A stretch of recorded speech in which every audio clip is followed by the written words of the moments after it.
All right, ladies and gentlemen, welcome to Gobbler Stadium. We're coming in a little bit late. Right now, the score is 7-0 Cuero over the Panthers. Uh, and we'll have a little, we had a little technical difficulty. So, but we're back and we're live. All right. Cuero has the ball and Navarro is back now. I have Lance joining us.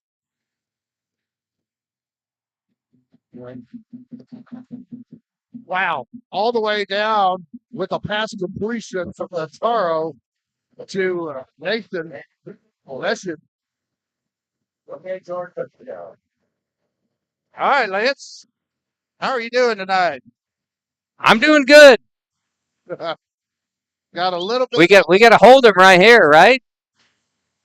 No, so they did score. And Oh, I'm sorry.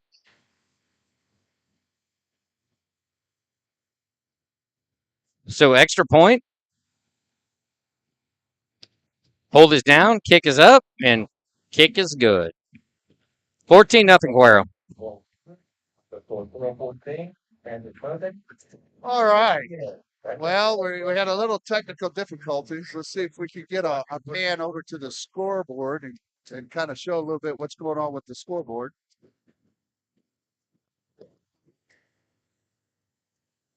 And it's going to be a interesting game thus far. 14-0. Cuero is over the Panthers, and we're still in the first quarter play.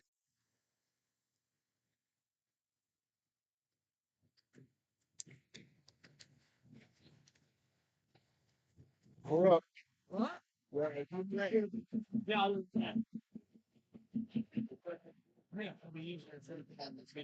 All right. There it is. 3:44 remaining here in the first quarter of play.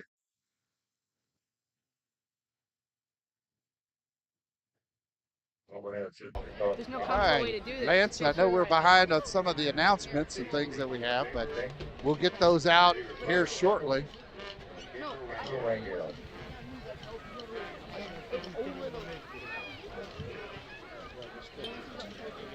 So kickoff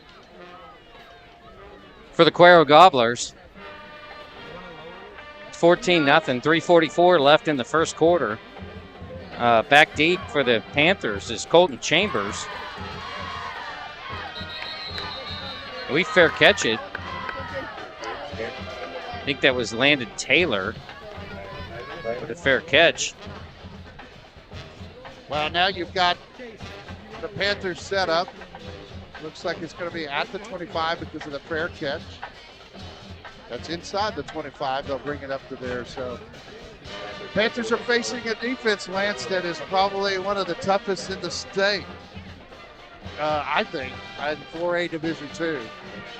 Yeah, they very well could be. They shut down probably the number 1 or number 2 running back in the nation last year who's committed to Louisville. So Panthers bring it up to the line. They hand it off Chapa to the right side. I think he's wrangled for about a yard or two. Yeah, now the Panthers' blocking scheme may have to be a little bit different than we saw earlier, and especially against Navasota. That offensive line of the Panthers are going to have to really get things going on that front line. So split to the Navarro side. We got Blackburn. We got one out. Handoff, Chapa up the middle. Oh, I take that back. Got a long run. Null keeps it and runs up the sideline, and he gains a first down easily. And tonight, from what I've seen, the Panthers have been able to, get that outside that we haven't seen in a while. And, when you hit the outside, Hank, right, it opens up everything inside. So, Mabane from the left side with a nice gain. Looks like a gain of 3. Yeah, 3. Now our cameras are set up a little bit lower tonight. We're almost at field level, but we're going to work with it.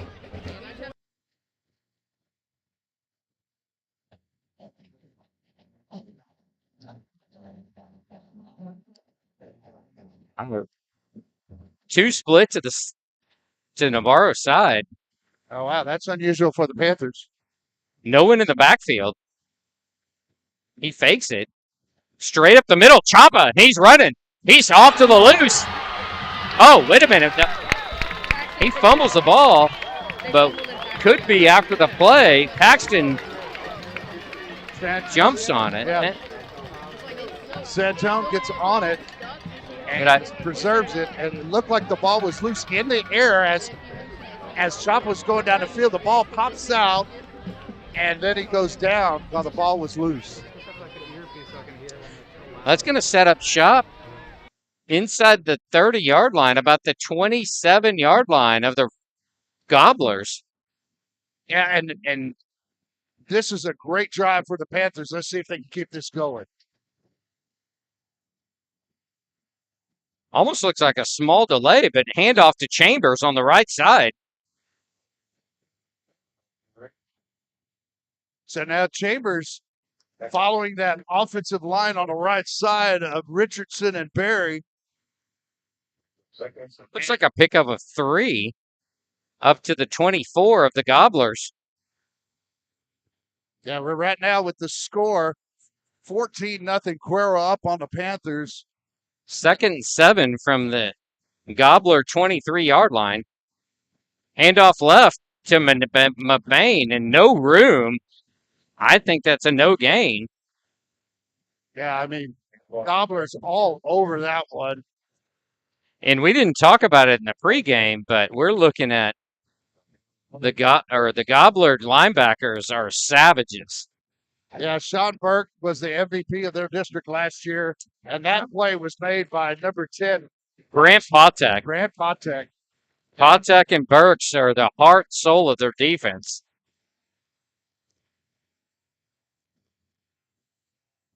Bryce faking it and keeping the ball, and he's up. It looks like down to about the 21-yard line, a gain of 3. He's slow to get up.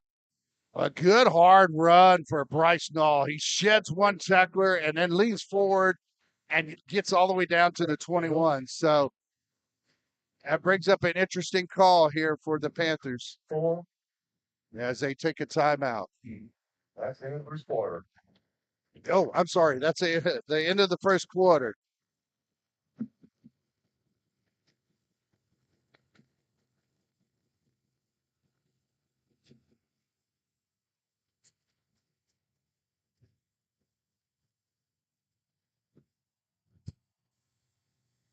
All right, I wanted to make sure everybody know that Panther Fest is coming up for the FFA Booster Club. They're going to have the Booster Club Panther Fest there at the Big Red Barn on September 10th. And they'll start with an all-day affair. I mean, they'll have everything there. And you'll see that they'll have the tractor pool. They'll have a catering truck there from Gobbler's, and they'll have dancing, chicken drop bingo. You always gotta love it. Gotta love that. So and plates there, that'll be sale, and the meal starts at 5 p.m. So please come out, support the FFA Booster Club. Hey, Hank, I'm coming straight for the chicken drop bingo. Yeah. I love that, man. So brisket and sausage plate and sides and a dance for $20. Bargain of the century, folks. All right, we're setting up shop. I think at about the 21-yard line of the Gobblers. Null under center. He fakes it. He rolls. He throws it. He's got a receiver. He catches it, and it's Chapa.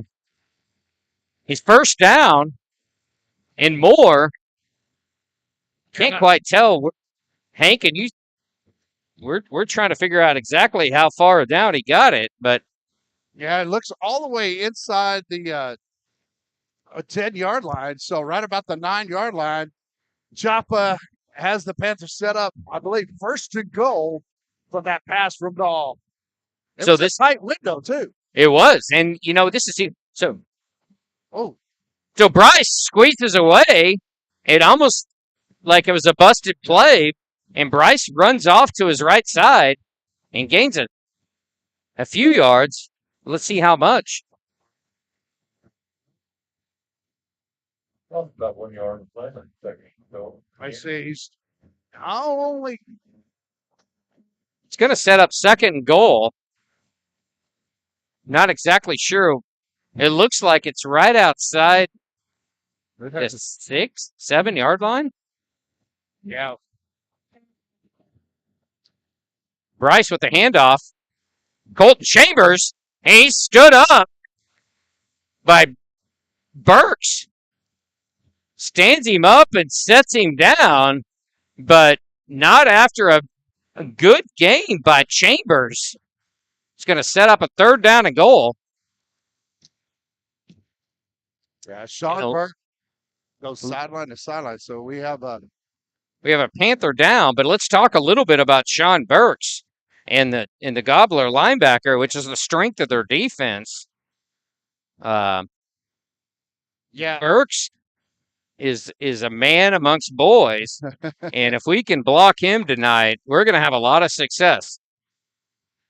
Yeah, I'm right there with you, Lance. The fact that Sean Burks was the MVP of their district last year, defensive MVP, that is, he was able to get just last week against El Campo at 17 tackles. And then Brant Potek, the other linebacker, was at 16. They account for more than half of the team in tackles. So, It's absolutely crazy. I mean, most defenses are set up for linebacker play, right? But these two make the best of what they have, right? oh, that's right, Lance. And you got to give kudos to that defensive line as well because of the Cuero, because they're able to keep the linemen off the linebackers. If you don't do that, believe it or not, I played middle linebacker for the Panthers back in 1982 and 1981. And I always thank my defensive linemen for keeping those offensive linemen off me because I was able to lead the team in tackles. And it was a lot to do with those defensive linemen taking up more than one block. If they had to double my defensive linemen, that means I get to run free. That's right. That's right. Keep them off your knees, right? And as a linebacker, and you get to scrape left and right and make tackles, make plays. And that's exactly the way the Cuero defense is set up. Although our Panthers have been moving the ball consistently down the field on this drive and handling those linebackers. Right, with a couple of real good fakes that by Bryce Null, he was able to get that big one because everybody from Cuero, they're really over pursuing. And I think the Panthers offense took advantage of that. And Coach Blunt and Coach Taylor, offensive coordinator, understand what Cuero was trying to do. They were over pursuing. And when you do that, hey, you leave the backside wide open, and that's where Bryce Null went. And with a couple good blocks ahead of him. So, the linemen that pull, that kick out block is the number one block that you got to have in the slot T. If you can't get that kick out block, they're just going to collapse and push everybody back inside right where the strength of defense is. But when we get that kick out block, you slip inside them and you get that seal on the inside linebacker. If you can get to Burks or you get to Potek, then you're home free.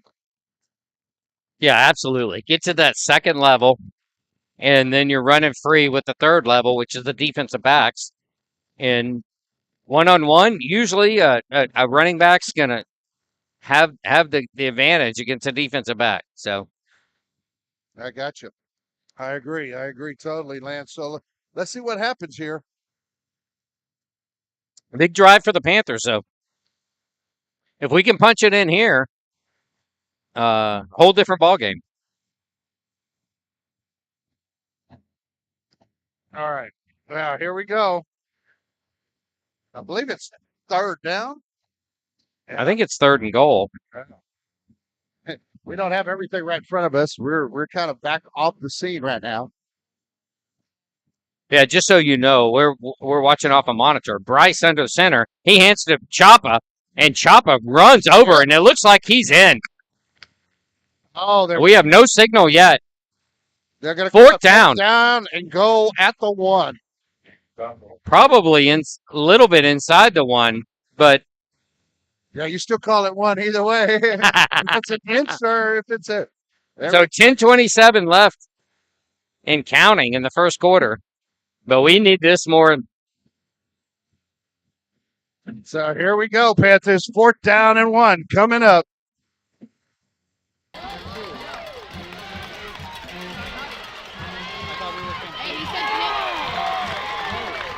Touchdown. Looks like it's going to be a touchdown. Yep, the Panthers are in. Sorry, we missed. There we that. go. Heck yeah. Touchdown Panthers. All right. Well, now we'll just cut that score in half. In the second quarter, we're seeing the Panthers bounce back. Snap. Hold. It is blocked. It's a low kick.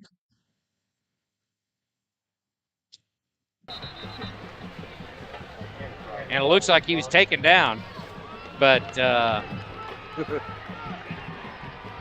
Well, 14-6. yeah, well, I thought it'd be cut in half. Now it's an 8-point game, but you can always make it up somewhere down the road at 2 points or get a field goal. That's right. Always think positive. Always think That's positive. right. And hey, you know what the great thing about high school football is we can always go for 2, right? Yeah, that's right. Well, now at every level, so it used to be at pros. Oh, it was so boring.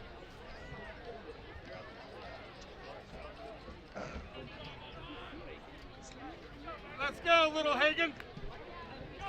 All right. Anything else going on, Lance, that we could talk about? All right, so let's talk a little bit about what happened this week. Tennis team played Gonzales. It was a lightning delay and a forfeit, but the Panthers win. Panthers are up huge at the time of the lightning delay. That puts them at 1-0 in district and 6-1 overall. They were a huge difference in the game or the match. And volleyball played on Tuesday against Cibolo Steel as well. And we'll talk a little bit about the FCA. We had 60 Fellowship of Christian Athletes.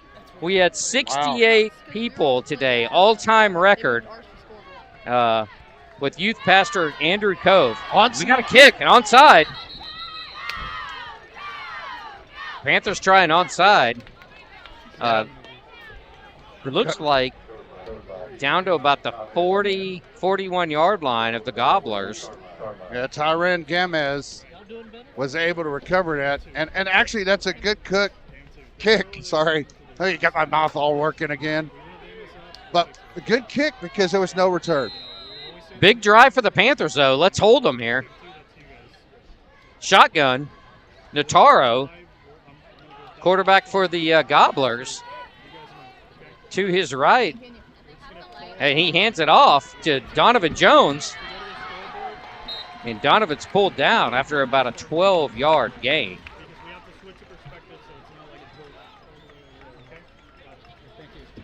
Sorry, Zeiler.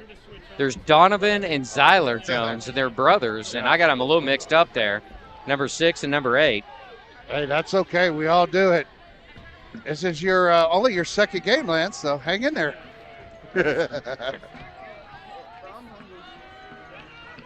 So shotgun again. Navarro, he's running right. He's keeping it, and he's running. He's still running, and it looks like he's going to gain another first down for the Gobblers. Well, I tell you, Navarro is that dual threat, I think. A true dual threat quarterback. He hits you first with the run, but he can surely pass the ball, and watch it on this one. So the Gobblers from the 35-yard line, he hands off. Again, Zyler Jones, and he runs to the right side. And he's got some room. Late flag, though. Well, I saw that flag just fly out. I mean, it was thrown about 20 yards up in the air, so let's see what the call is. I'm assuming a personal foul or unnecessary roughness. Still don't know Yeah. exactly what our call is on the field. The umpire's got the ball. It looks like he pointed to Cuero, and he is marking it off against the Gobblers. Yeah, it was a personal foul against the Gobblers. As you hear it there.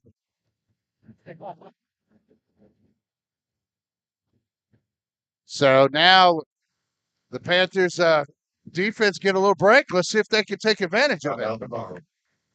So they mark off 15. I'm assuming that was probably after the play. So yeah, we look like we've got to get.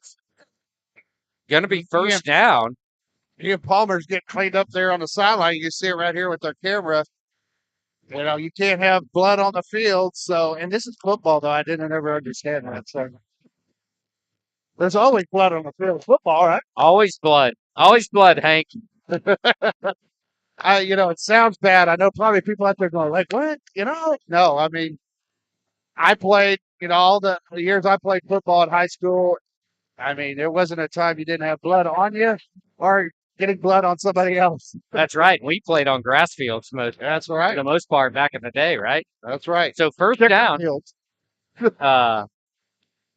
Ball on the Gobbler the Panther 36-yard line. Navarro back in the shotgun. Got Zyler Jones. He moves him back to the left side.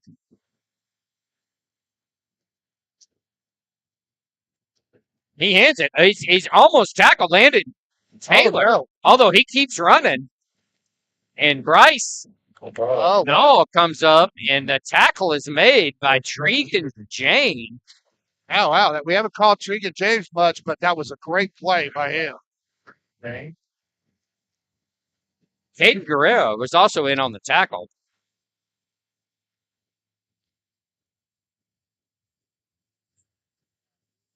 So Gobblers are calling it. They do not huddle up. They use the scorecards that you see in college and some of the other larger high schools. So Navarro, he's got Zyler Jones to the left. He throws it out to the right side. Oh, no. Oh, no, that's a touchdown for the Gobblers. That's all I can tell you. It looks like Dyson Barella, number 5. Easy pitch and catch for them. Oh, yeah. He was basically with a one reception last year. And, last week, 29-yard touchdown play. And look at he almost repeats that here tonight against the Panthers. Speedy guy. I know he was on the scouting report for the Panthers. So, back to kick. Kick is down. Hold is down. Kick is up, and kick is no good. Yeah, to the left. Yeah, we had that weird angle from where we're at, and it's like, wow, yeah, you couldn't quite tell if it was good or not. So, now I can. We were getting a little feedback or echo in our headsets, and now we got that set up. It's like talking to yourself on your cell phone when you have it going back with that echo, and it's like, all right, we're good now. So, nothing worse than that, Hank, right? So that takes our score. If we could get a shot of the scoreboard, we'll show everybody what we have here in the second quarter as well. I think 20-7 here. Yeah, it'll be 20-6 because that. I'm sorry, our block 20-6. And then we'll get to see the Panthers offense again and see if we can put together a good drive, get back down there, and get that 2-point conversion. Are we going to chase points, Lance? If we get a touchdown here, do we go chase those 2 points now, or do we wait till later? Because I've talked to people that have different philosophies about that. So 8:29, 8.5 minutes left in the second quarter. Let's see what happens, right? There's the score, and there's the time left. So now we'll get back to the action. So, honestly, I think a steady, long drive for the Panthers. And yeah, a steady, long drive. But, I think the Panthers need to – I really like to see them change gears a little bit, see if we can move this a little bit faster, get down the field, and just to change of pace sometimes that'll do it. Sure. Sky kick. It's up. Panthers bring it up almost to the 40-yard line. But the 39-yard line of the Panthers, they're going to set up shop there, which is great field position. Panthers take over on their own 39-yard line.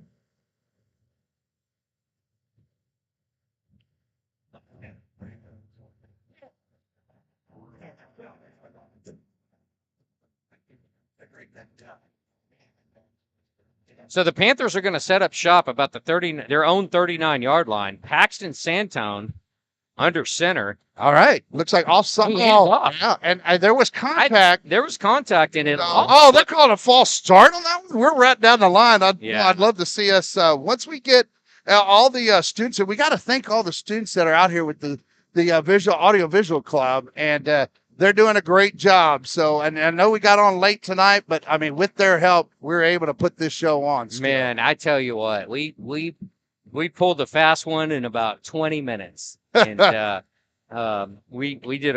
students did a fabulous job. We scrambled and made this happen tonight. And it got a bit Monticello with Javier. Man, he just helped us get to this point, and we're sorry we had a delay because we had a little problem with the area, the press box, because we couldn't get the right signals. It was just bad quality for everything. So we're over here on the visitor side, right, actually under the stand. We are sitting literally underneath the stands watching a monitor, and the students get the vantage point of that's behind the cameras, and they're up there, and we're down over here. But hey, bear with us, folks. We're gonna still bring you a good quality broadcast. Yes, sir. We are. And so second down for the Panthers, about the 44-yard line. Yeah, and I'm at second 6, I think. I actually like this perspective. Null under center. He's back to throw. He throws it. And that time I think he threw it away. He was under some pressure. It didn't fake all the Gobblers, and I think that was one of the linebackers. I think that was Patek coming in. And that was number 5, Dason Varela. I think you're right. I think he made a wise decision almost to throw it out, because even if he caught the ball there, I don't even think he's going to gain much. Yeah, you're right. Well, now you got the Panthers with the wideouts. We've got 2 split out to our side. Oh. And we got whistles early. Now, I'm going to ask people out there to tell me the rule that I understand. That's not a false start. Right. But that is an illegal shift. I always feel like even in an illegal shift, if it's not set, the play continues. That's not a dead ball whistle. And so that play should continue, because if a defensive player commits a violation, they mess up too, that's a do-over. So that kind of play, I don't see it as a false start, and the whistle should not blow. That's just my opinion, but other people could tell me if I'm wrong, and that's okay, because I've been wrong before. Unfortunately, yes. They do back us up. Second and almost 10 back to the 39-yard line. He hands it. Oh, he fakes it. And Bryce is tangled up and pulled down for a loss. Oh, and that's one of the big defensive linemen, Savon Wilson, a junior out there, and he was able to get in the backfield, and he was not faked on that play at all. So that's going to bring up a 3rd and long. 3rd and at least, I say 14 from the Panther 36-yard line. Yeah, and Savon Wilson is coming in at 5'9", 230 pounds. Good, solid lineman. So another whistle early. Call a false start against the Panthers. And that was the thing we saw last week. I believe it was, if I'm not mistaken, we had 7 false starts. And that will kill you when you're a slot T team. You cannot get behind the chains. And so, and most people call this, like I said, most people will call this mental mistakes. But, everybody's got to be on the same page. And I always say, and I hate calling anybody out because these guys are out here trying their, heart out and playing their heart out. But it's up to the quarterback to make sure everybody is set before they make that particular call for the ball. And and we know in a slot T, there's already a set snap count that goes with that play in most cases. They can call it off, but it's up to the quarterback to come and make sure everybody's set. And, oh, my goodness. Another one. Oh, my goodness. Another whistle. Yeah, so. Panthers. Oh, no. They say delay a game on the broadcast, but I don't know if it was delay game or false start. Or illegal motion. Yeah. Well, even if it was illegal motion, again, that's not a dead ball, but I think they called the delay. So 3rd down and to San Antonio. I'm not sure. I want to say 25. Well, I always say in this one, it's a bus ride. You got to get a ticket for the bus to get a first down on this one. Another whistle. Another whistle. Oh, timeout by the Panthers, it looks like this time. Okay. So, also, I think. So, talking about FCA, they had the youth pastor today, 60, I think an all-time record, 68 kids out their Bibles and their friends. And they studied the book of Esther, chapters 1 through 5. Youth pastor Andrew Kay from Faith Lutheran Church in Seguin came out and he did the message. And, man, I tell you what, he knocked it out of the park. So, not only that, last week also, we had the cross-country team running last Saturday at the Unicorn cross-country. They were running at the fairgrounds over there in New Braunfels, and the Lady Panthers finished 3rd overall. 5 members of the team actually finished in the top 30. Wow. So very impressive. Great. That is awesome. That is really awesome. So cross country is going to run tomorrow at Feast in San Antonio. So if you have some time right. Well, we hope to bring you some announcement at halftime, and we also hope to bring you the band as well. All right, Panthers. Bryce back to throw. He throws it, and Xavier Cropper was the intended receiver. I'm not sure if the pass was. Yeah, it was a little bit, I think, low as he went down for it. And now the Panthers are looking to punt the ball after that 3rd down and long play. So punt team comes in. And after this change of possession, if we have opportunity, we're going to try to get the QR code up for that donation to the Audiovisual Club. We'll get that after this change of possession. We're in the row back. See if the Panthers can come up with a muff punt here. Just praying. So snap back, punts up.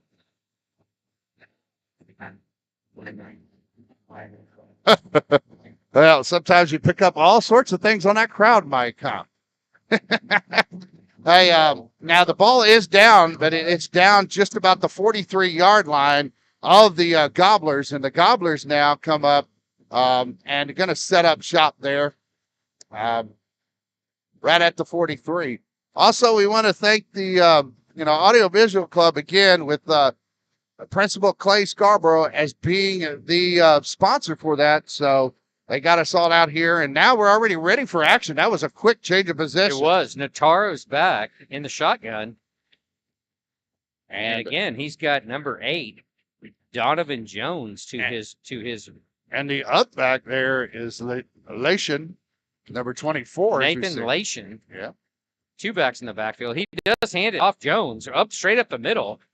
And a nice tackle by Diego Dapa, no 21 now. Yeah, and they also finished up is Hudson. I mean, Houston Berry. Or call Hudson. It's Houston. You got the variables in there. Yeah, he comes out right now. Get him a little breather. Looks like they bring in Matthew Richardson now on the defensive line for the Panthers. Owen Gonzalez out there as well.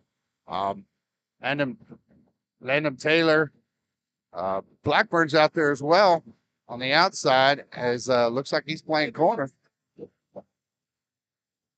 So Nataro, he's back. He's going to throw it. He throws it out to the right and actually throws it out. He sneaks around. Oh, my goodness. Finally tackled. Oh, wait. I think might have been called a holding call. Could be a hold or a block in the back down along that sideline. So we're going to see what the call is. So hold on, and hopefully we can get the crowd mic. Ian Palmer goes in and makes things up play there. Here's the call. And it is against the Gobblers. Personal foul, it looked like. And it's going to repeat second down. That's a 15-yard variety penalty that goes against the Gobblers. Now, Panthers have a shot to take advantage of this. I know we're inside of 5 minutes on the clock, but I don't know exactly right now. And I don't know if that was a dead ball foul or. Yeah, I mean, they called it a personal foul, but we couldn't see what exactly it was because the official was opposite of us. So Nataro's back. He's looking at the sideline. He's getting the signals from the signs. And it's going to be about a second down and almost 20. Now timeout looks like it's going to be taken by Cuero. So now we've got a timeout, and we can talk about a few things if we have an opportunity here on this timeout. Yeah, so basically next week at Navarro, we've got, of course, Labor Day's Monday, right? Right, everybody's off. All right, but great. Tuesday, we've got volleyball is going to play Divine, varsity volleyball. On Wednesday, we've got tennis at Pleasanton.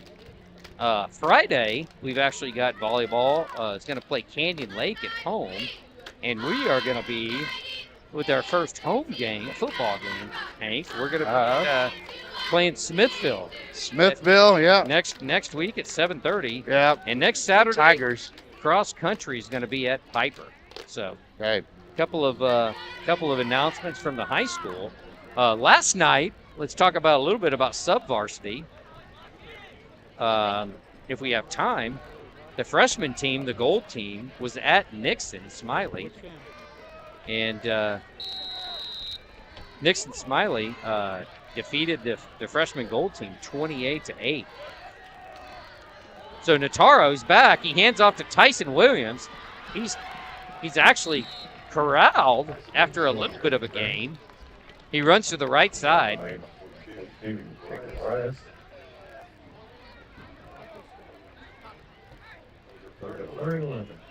So third down and 11 yards to go.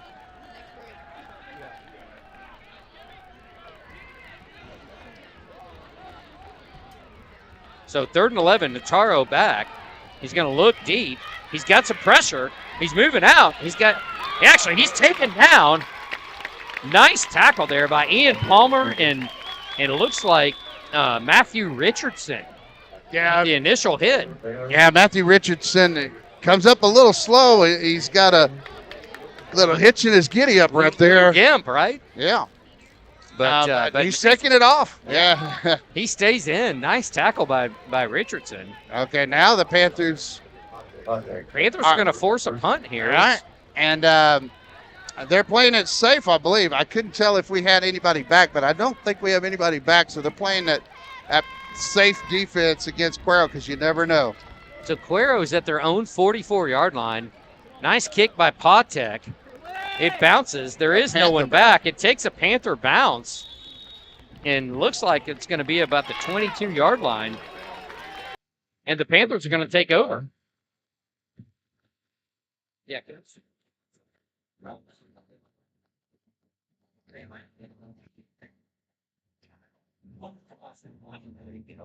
All right, so Panthers with 4:34 left in the half, down 20-6.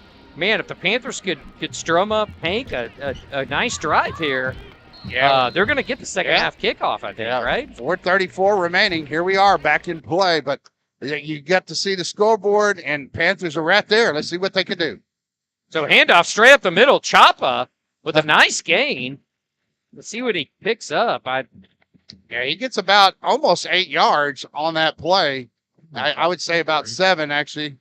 Oh, they spot him a little. I thought he was closer to 30 than that, but, it's where his knee goes down. So I'm not criticizing the officials, but at the first looked like it was closer to the 29. So the Panthers up to about the 28. Bryce fakes it. He keeps it. He goes right. He's got a first down. He leans forward. Yep. And he's going to be up to about the 33-yard line for the Panthers. Yeah, and so they stop the clock until the ball is spotted. A lot of people think it has to change. They changed that rule years ago. So now it's only the ball, and the clock keeps ticking. Clock keeps ticking. Tick, tick, tick. We're probably in the 3-minute mark. Panthers taking their time, though, a little bit here, making sure they get the right play. So Bryce pulls up. Landon Taylor off the left side. He's grinding, and he pulls up, and it looks like he gains about 4 or 5 yards. Yeah, good gain, but now Panthers need to keep Second churning. Yep. And give that kudos to both. Landon Taylor running hard. He's coming back with holding that right arm down a little bit. So let's hope he's okay.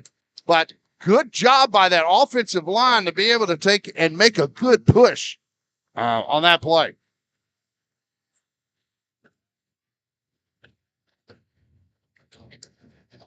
Bryce, he hands it off to Mabane. Oh, he loses the ball. Loses the ball. Oh, it goes right to a Gobbler defender, number 29 on that play. And it was like a one-hop, bounced up, mishandled snap.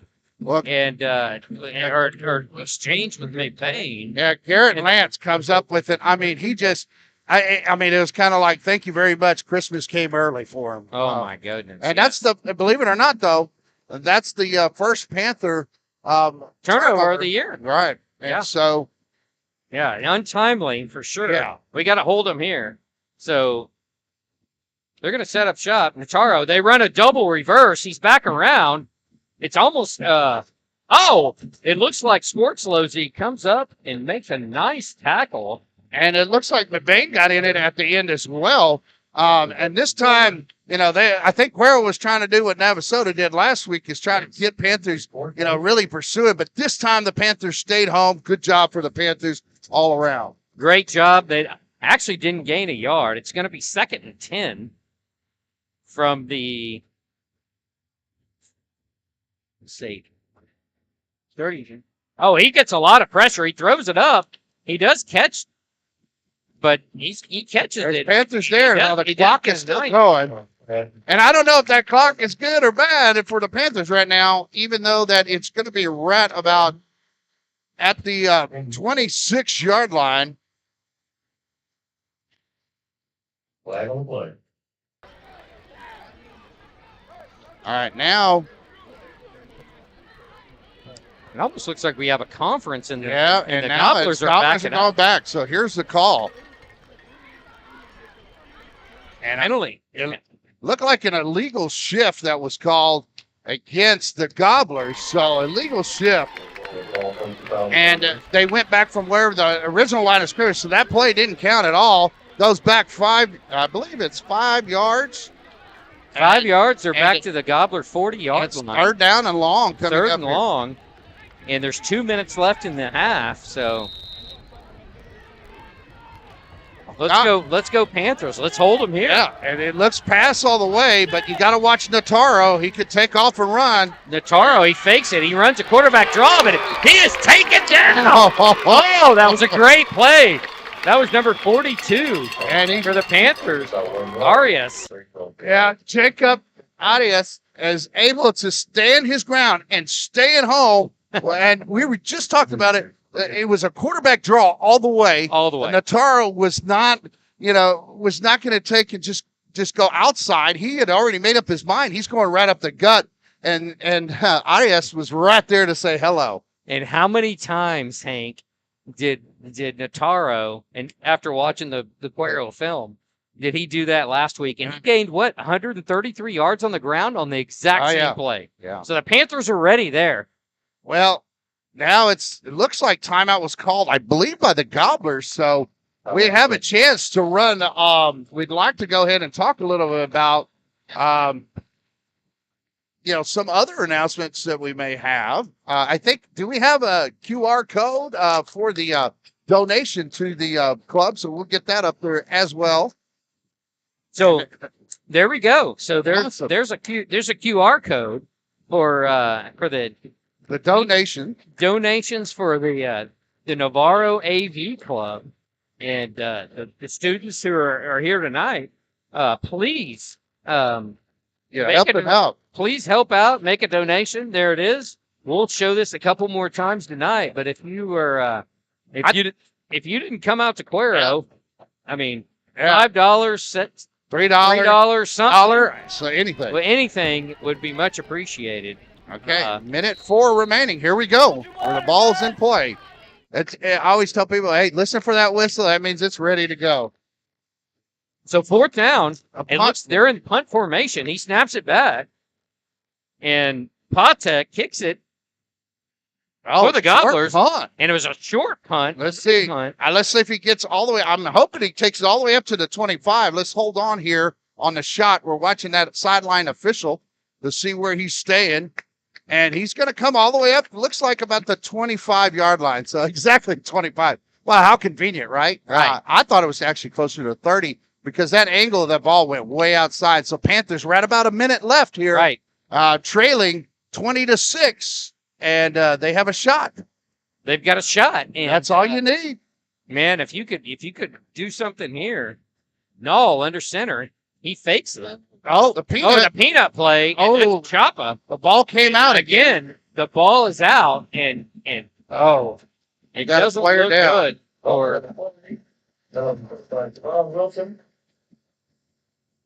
So now we got a lot of excitement in Cuero, and for the turnover, second turnover of the night, second turnover for the year. So second turnover of the year, and second turnover inside our own 40-yard line. So there is a player timeout. There is a player timeout. So again, let's talk. A player injury timeout, I should say. Can we pull up again our? So again, we're going to talk about. We've got several students here again in Cuero, Texas, from our AV broadcasting club here at the Navarro Panther Network. And if you're so generous, please donate tonight. The AR screen or the AR code is on the screen. And if you didn't make the trip to Cuero, that's fine. But please bless the kids and get us going on the broadcast, and we much appreciate it. So we expect to see more at home. When we get home, you'll see we'll probably have a sideline camera. We're hoping for that. Yeah. And we'll have more students available to do that when we go back home next week against Smithville. You'll see hopefully you see different angles, and you'll see more attributes that will slowly build. So we're just at the beginning of the Navarro Panther Network, and it's thanks to all the students and Javier at Monticello, and it's going well. I think we just had a little hiccup tonight based on connectivity and all those things. Sometimes they're out of our control, but hey, it worked out. We're on the air, and a good thing we are. So Panthers right now trailing 20-6, and 20-6, an unfortunate fumble. An unfortunate fumble. So that's where we're at. We're still going to try to have Scott Kibbe come on for stats at halftime, and I have some of those. But let's talk about last night. What happened Thursday night? Right, you got some of that. We had some sub-varsity results for the football teams. Freshmen played. We got 2 freshman teams. We got a gold team. We got a purple team.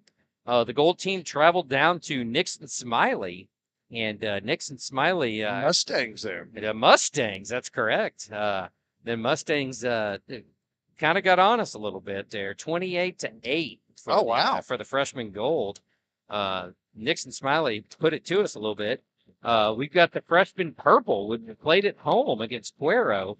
That was a tight game, man. Went down to the final 2 minutes, and Cuero actually ended up winning that one, 14-8. Wow, what a tight! That was a tight game. I remember there was a turnover in that game that could have changed the whole outcome of that game by the Panthers close down to the goal line, and but things like that happen, and you move on, and you work from that, and we'll see. And tonight, though, I have to say the Panthers are playing, a very good football team.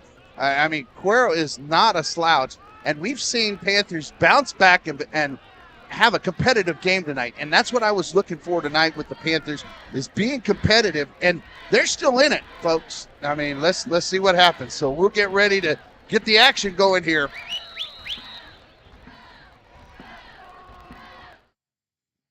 Right now. So he flips it up. Tyson Williams, he runs, and he is off to the races. It was a shuffle pass.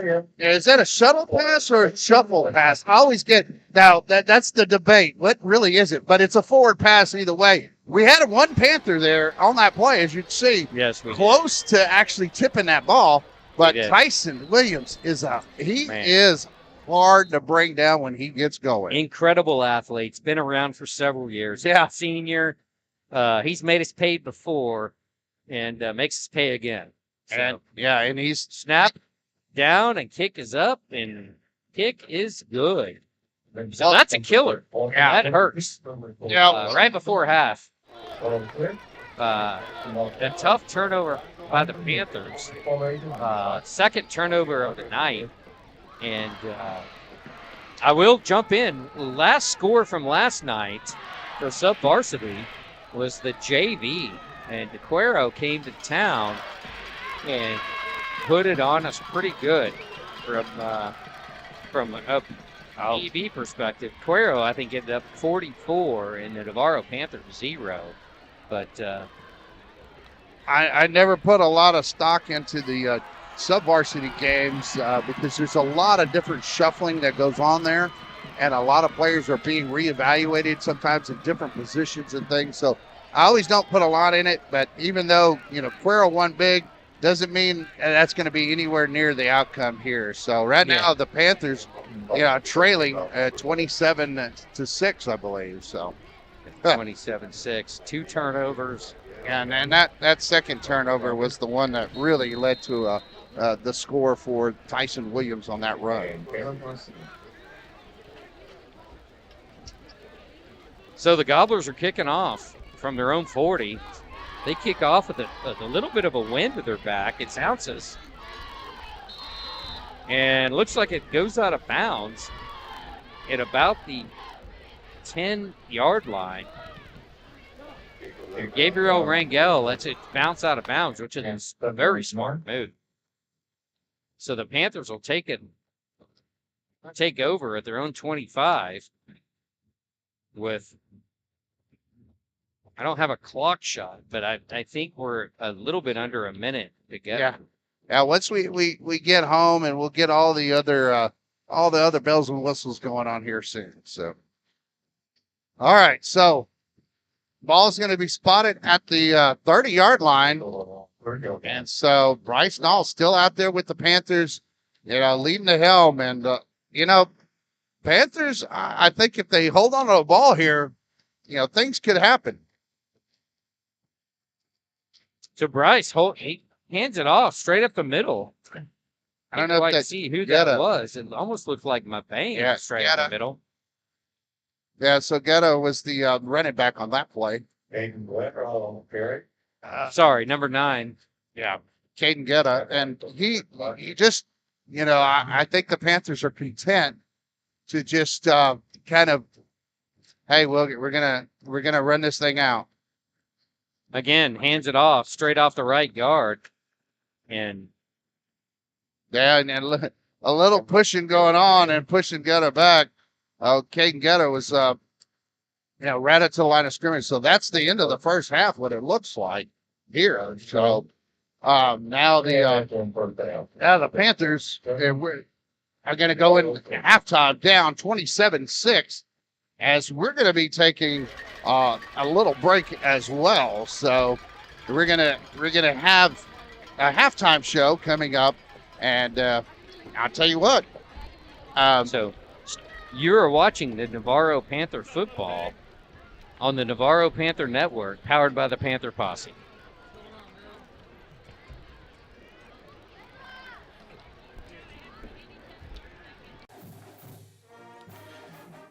The Navarro Panther Network would like to thank the Panther Posse and the following diamond sponsors for supporting Navarro ISD and this broadcast: Aaron's Dock and Marine Construction, Advanced Electrical Services, AFC Lease Service, Ameritex Pipe, Bar J Granite, Big League Car Wash, Black Castle Industrial Contracting, Birch Law Firm, CL Concrete, CEMEX, Clausen and Winners, LLC, D&D Texas Outfitters, Intersol, First Commercial Bank, First United Bank, Seguin, Fry High Country Store,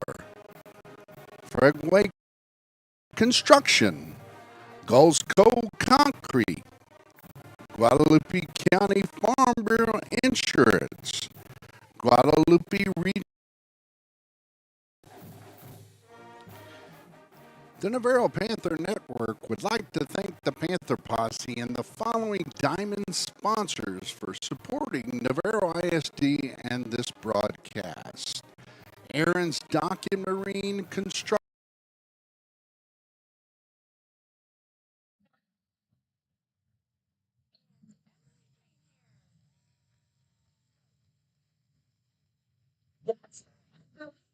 Is Harvard Cody.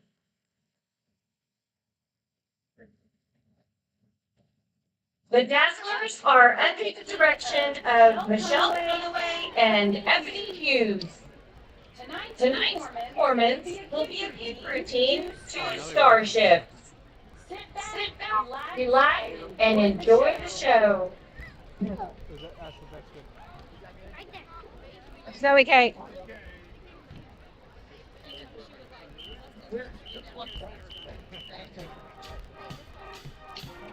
She was calling my mom. It wasn't my fault.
So late. It was so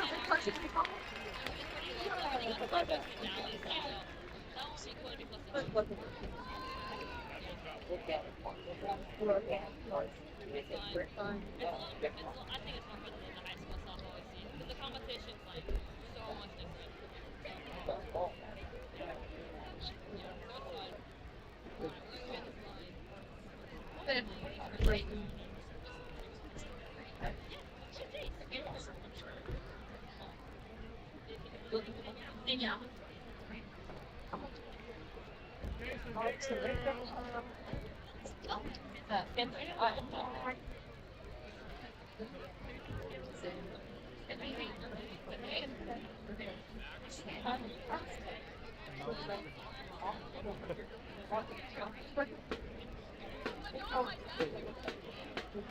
evening, ladies and gentlemen. Please welcome to the field this band in the ring. The Pride. Halftime down there.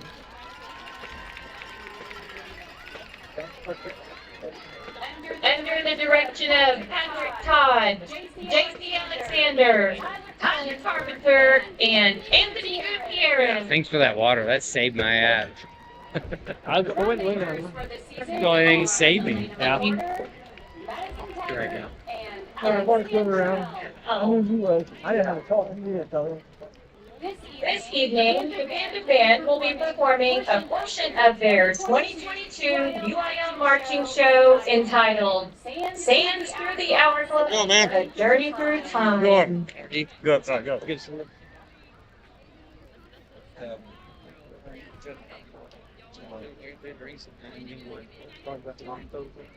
Well, we get kicked out. Look at us over here. Up here. Oh, yeah.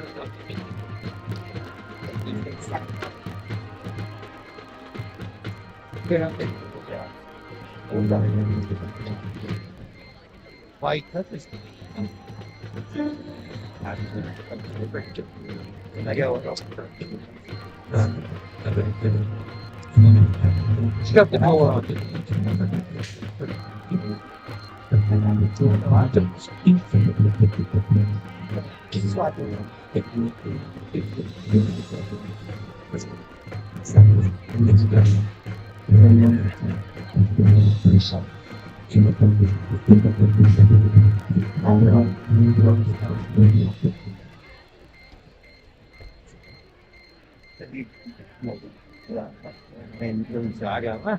I go.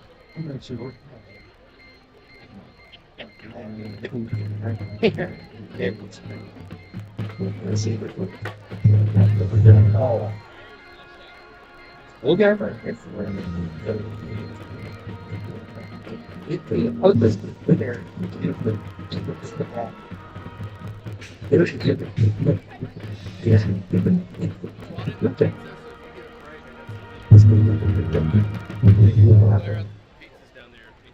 What's that?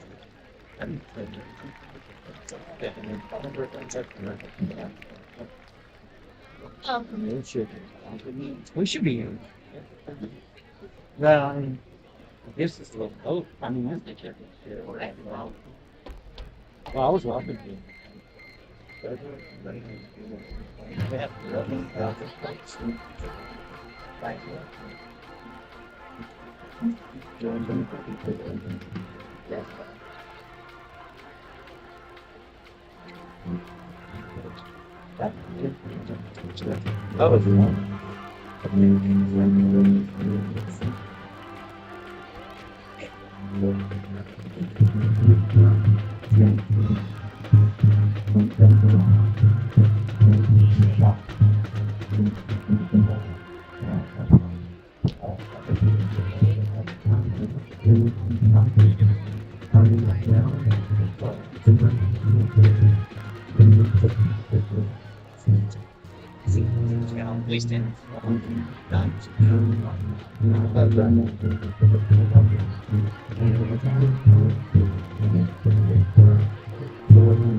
Members of the week are Santiago Rodriguez and Brooke Brown. Marchers of the week are Alondra Hernandez and Peyton Cole. Section of the week is the Tubas and Lowry.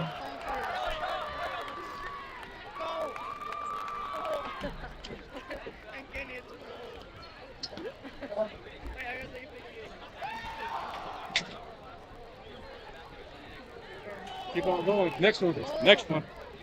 Next. Can you film this?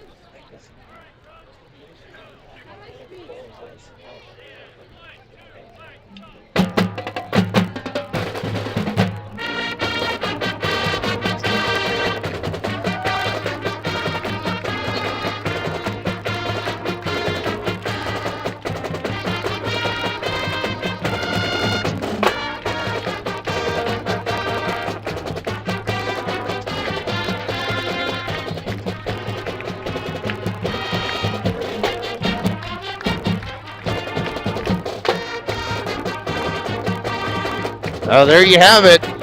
Panther fans, the Navarro Panther Band playing the fight song. Yeah, you gotta love high school football.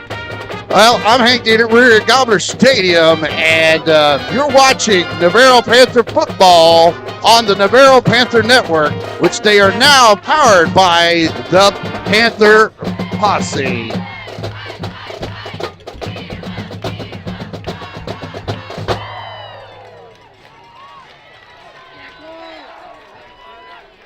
Hello, everybody. I'm Clay Scarborough, principal of Navarro High School. Let's go over the week that's coming up here at Navarro. On Monday, we're off. It's Labor Day. Enjoy your day off. On Tuesday, volleyball is at home against Devine. That game will start at 6 p.m. with the varsity. On Wednesday, tennis is at Pleasanton. Friday, we have our first combination home games. Volleyball will take on Canyon Lake, and that varsity game will start about 6 p.m. And, of course, football will have their first home game of the season. That will kick off at 7:30 p.m. And then on Saturday, cross country will run at Piper. So we look forward to seeing you at all these events. Hope you can come out. It's going to be a great week at Navarro. Make it a great day, Panthers.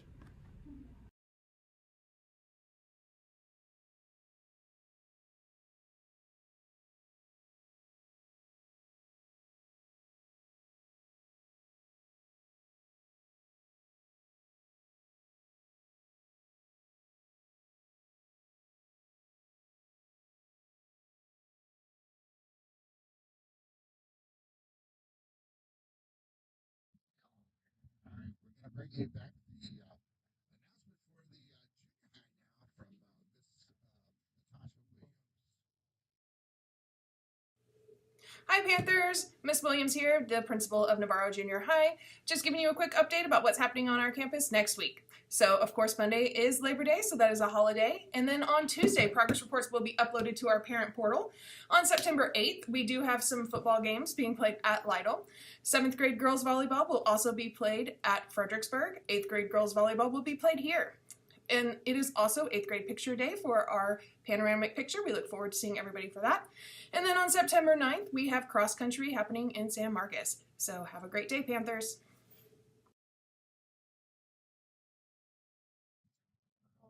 All right, welcome back to Gobbler Stadium. The Panthers now trailing 27-6 here at halftime, and I'm being joined by Lance Blackburn and Scott Kibbe with the stats. So, Scott, show us what you tell us what you got. All right. All right. For the Panthers, 5 first downs, 27 rushes for 101 yards, 12 passing yards on 1 out of 4 attempts, 2 punts, average of 29.5 yards. I don't. 3 fumbles. 3 fumbles, lost 2. 3 penalties for 15 yards. And leading rusher, Chapa, 7 carries for 41 yards. Their 1 reception was also by Chapa, 1 catch for 12 yards. And that was a pass from Bryce Null. For Cuero, 12 first downs, 17 rushes for 124 yards, 88 passing yards on 4 out of 5 attempts. All 4 of those completed passes were touchdowns for Cuero. 2 punts for 22.5 yard average. No fumbles lost. 5 penalties for 35 yards. Williams leads the way, 7 carries, 38 yards. Nataro leads the way, 5 carries, 44 yards. Williams 7 for 38. Wow. So, I mean, the stats, I know they tell a lot. So what do you think they tell us right now? Did they tell us 27-6? I think the Panthers played Well, they told us we can't play football. Okay. Not that lopsided in Cuero's favor. It's just the timing. The timing of those penalties for Navarro so big on that one series. Those 2 turnovers. If it's 20-6 going into halftime, and maybe got some time to drive, things could look different. But it was not. Those are very costly to them. We were talking before, it won't show up in the stats, but 2 offsetting penalties on Cuero's first 2 drives. Penalties early parts of the play, you're going to get a holding call, but then at the end of the play, the Panthers commit something. And that keeps the drive going, that adds yards, and was key in both those drives. Those are big mistakes that don't show up on stats, but they were really big. And just turnovers, yes. Yeah, and you don't see the missed tackles. Cuero's always got a lot of tough guys to tackle, but you can't miss that many against them. Well, Lance, what is your perception? Well, and Scott touched on it best. That it was an absolute killer juggernaut. I mean, this game could be really almost a 1-score game, if not 2-score. I'm not sure if we get the ball back, receive the ball. No, Cuero gets the ball back. So I was going to say, if we got the ball back, down 2 scores, but now, we're down 3, but yeah, that's an absolute killer. But, I will say I am very, very pleased with the Panther physicality tonight. I think we've done a 180-degree turn with physicality, and you know what, it's just been, those 2 turnovers just really, really hurt us, right? Yeah. I would say the biggest improvement this week is the offensive line, and Paxton Santone's return has a lot to do with that. But they look much better. They're making some holes. I mean, you get a little bit of hope with them sometimes. They're against a very good Cuero defense. This is a really good defense. Oh my goodness, 8 right? returning starters. Yeah. So there are definitely signs of hope in this game, but you just can't shoot yourself in the foot, and unfortunately that's happened. The other thing that is, both games that the Panthers struggle is field position. Yeah. They just can't get good field position, and they're giving too good a field position up to the opponents, driving to drive a shorter field. Sometimes that's because they've taken gambles going forward on 4th down and punts where you understand, okay, we might do that, but you'd really like to see just some way to turn the field. And of course, Panthers 6 quarters now without forcing a turnover. And games really needed them. Huge. And we didn't have a chance to do a pregame tonight, but one of my keys to the game was no turnovers for us, and we would have to force 2 or 3 to to stay in the game or play in the game tonight. So, and you're exactly right, Scott. I mean, got to force turnovers, especially against the most, one of the most athletic teams you're going to face all year. It's just you got to get them right. You've got to do something to not make them think they're in control of the game, and Correct. that's been the problem for this first game and a half. There's never been a point where the opponents thought, "Hey, we're losing our grip here," or maybe something. Flip the momentum. Flip the momentum, and we just haven't been able to do that yet. Yeah. Against two very quality opponents for sure, but Yeah, I mean, hey, Cuero probably played the number 1 or number 2 running back in the state last week, right? Yeah. And shut him Shut him completely down. yeah. And so, hey, we've moved the ball on them fairly well, or at least been in front of the chains, right? Yeah. It's just those 2 turnovers that have just really hurt us. Yeah. You got some scores, Hank? Hey, well, I was looking at Gerald, one of our district foes this year. Gerald is tied up with Giddings, 14-14 in the third quarter. Lago Vista beating Little River Academy Bumblebees 23-3. I like saying the Bumblebees. That's why I said it. I know. I knew it was Bumblebees. And then Wimberley is up on San Antonio Piper Warriors at halftime, 28-0. And then Maynard New Tech all over Austin LASA Raptors. That's a new one for me. 40-10 with 3 minutes remaining. So Maynard New Tech, one of those in our district that seems to have been, they've been playing some teams I think that aren't real competitive yet. So we won't know what we see until we get there. So, but I think Wimberley is still Wimberley. I don't see Wimberley reeling this year at all. They're still there. And Wimbo, we're going to have to play in our district to win our district. We're going to have to beat them. Yeah, they'll get some better tests later on in our Right. district, but certainly I don't think they've gone anywhere. Coach Blunt has really said kind of keep an eye. Lago Vista is very impressive. They were in the semifinals of last year and had all their skill kids back, but he said keep an eye on Gerald too. They didn't have a very good record last year. They were Right. 2-8, but he said they've got some talent. I believe And it. they're playing Giddings pretty tough right now. Yeah. They do, and from what I understand, they have an elite 11 quarterback. From what I understand, so Right. could be a great test for our secondary, huh? Oh, yeah. I think right now Panthers just, I mean, if they get pressure on a quarterback, there's usually not, you don't have to worry about your secondaries much. And it's kind of, vice versa, because if the secondary has good coverage, well, it allows for pressure to get to the quarterback because that pass protection is going to break down. And so I think we're going to have to really focus on both areas all around. It just can't be one or the other, but always pressure on the quarterback, usually, really helps your pass defense in either case. Yeah, and Right. I think they've had decent pressure. I mean, Yeah. not Tonight, the yes. ball that much they've done it Right. successfully, but a couple of times missing them. You got to get back there and make the play. And That's right. again, Cuero's numbers aren't crazy this half. Right, As far as yards, right. they're getting a lot of short fields, and they're just they're just executing. Right. I just want to have a quick reminder that that QR code that you see on the screen is for donations to the Audiovisual Club. So, get that QR code and you'll get to the right place for the PayPal and all that good stuff and donate. $1, $2, $3, whatever it is, goes towards the Audiovisual Club. So, and we'd like to thank all the students here tonight helping us out because this is something you don't get to do every day. No, You get to put on and the hey, we contest. wouldn't be here tonight if it wasn't for the Audiovisual Club. So, Right. so That's- please donate to the kids and the students, and we'll bring you more and more broadcasts. This is our second broadcast, Hank, Yeah. right? So, Yeah, we're still getting in the groove, I tell you, and doing a good job at it because of the students as well. So, hey, look, Scott, I really appreciate you coming down here and sharing all your thoughts and the information on the stats and all that. And I want to let everybody know they can catch your articles in the Seguin Gazette for the previews, usually on Wednesdays, if I'm not mistaken. And then on Sundays, you get us the insights of the game that was played tonight.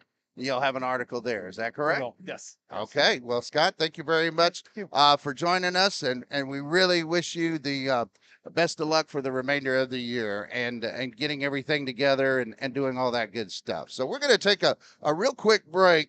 You're watching Navarro Panther football on the Navarro Panther Network, powered by the Panther Posse.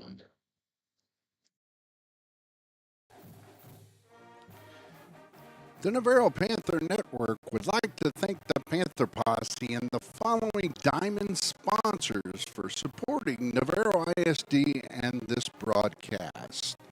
Aaron's Dock and Marine Construction, Advanced Electrical Services, AFC Lease Service, Ameritex Pipe, Bar J Granite, Big League Car Wash, Black Castle Industrial Contracting, Birch Law Firm, CL Concrete, CEMEX, Clausen and Winners, LLC, D&D Texas Outfitters, Ingersoll, First Commercial Bank, First United Bank, Seguin, Freiheit Country Store, Fregway Construction, Gulsco Concrete, Guadalupe County Farm Bureau Insurance, Guadalupe Regional Medical Center, Hoare Construction, Steel Hyundai, Kirby's Corner, Micah Reynolds, Miller and Miller Insurance, Mistress Don Foundation, Oakwell Private Wealth Management, Pecan Country Chiropractic, Perry Homes, Quarter Moon Plumbing and AC, Redbird Construction, Rocket Aircraft Services, Sage Energy, Sign Crafters Incorporated, Summit Group, Texas Capital Bank, Texas Tractor Country, TKG Custom Homes, TMT Solutions, Mandrell Energy, Vendetta AC, and special thanks to Monticello Film Art Design for the production of this broadcast. Go Panthers! Okay, we're back live at Gobbler Stadium, and we are happy to have you join us tonight's broadcast of the Panthers and the Gobblers here tonight. So, Lance, man, I tell you, this has been a lot of fun so far, but this is the first time I got to actually be behind the scenes, so to speak, and so this has been a lot of fun tonight. It has been. We get started a little late tonight, but we are off and running. And Yeah. Man, it is a humid night if you're not here in Cuero. If you're back home in Geronimo, Navarro, man, it's humid, and we are. Yeah, you're sitting at. You were going to say with the temperature, I think, but I think it's 82. about 82 degrees. Winds out of the south at 6 miles an hour, and the Panthers kick off. A short return, and the Gobblers got the ball on their own. Looks like around 35-yard line. But man, I'm just telling you, we are sweating bullets down here. So we got a bunch of humidity. The dew point's way up. So Well, yeah, you get closer to the coastline, right. And we had a good little shower earlier, right as we were getting ready to get set up. All that kind of delayed things as well. All right. Well, a false start looks like, or illegal motion. Yeah. The Gobblers got the ball at their own 32-yard line, but Navarro looks like and they are going to mark off 5 against the Gobblers. So 1st and 15. Yeah. It's going to be at their own 28-yard line. Well, maybe this is a tale of two halves. And I think the Panthers, like I said, are playing very competitive tonight. This is not the same Panther team we definitely saw against Navasota. They've really tightened things up tonight. They have. Navarro rolls right. He throws it. Oh, and it doesn't look like there's a man anywhere in the vicinity. Yeah. Panthers hold there. Oh, yeah. Yeah. And hey, I mean, this Cuero team just looks a little off tonight compared to their first game. And again, I think part of that's the Panthers, and we're playing a much better defensive game. So 2nd and 15, Nataro. He throws it deep. He goes down the right sideline. Oh, and nice. he tries to get over Blackburn, and that is Yeah, Blackburn, your son out there, it comes into the hands of the receiver, and then he just flips it out. Good defensive play. And, you know, what's even better about that, you think, well, I mean, was he a little bit – he was stride for stride. He was one step behind, but he had the wherewithal to watch the eyes of the receiver as the ball came in and just popped it out. Great play by Blackburn. And that was Donovan Jones. Oh, and so he hands it off up the middle.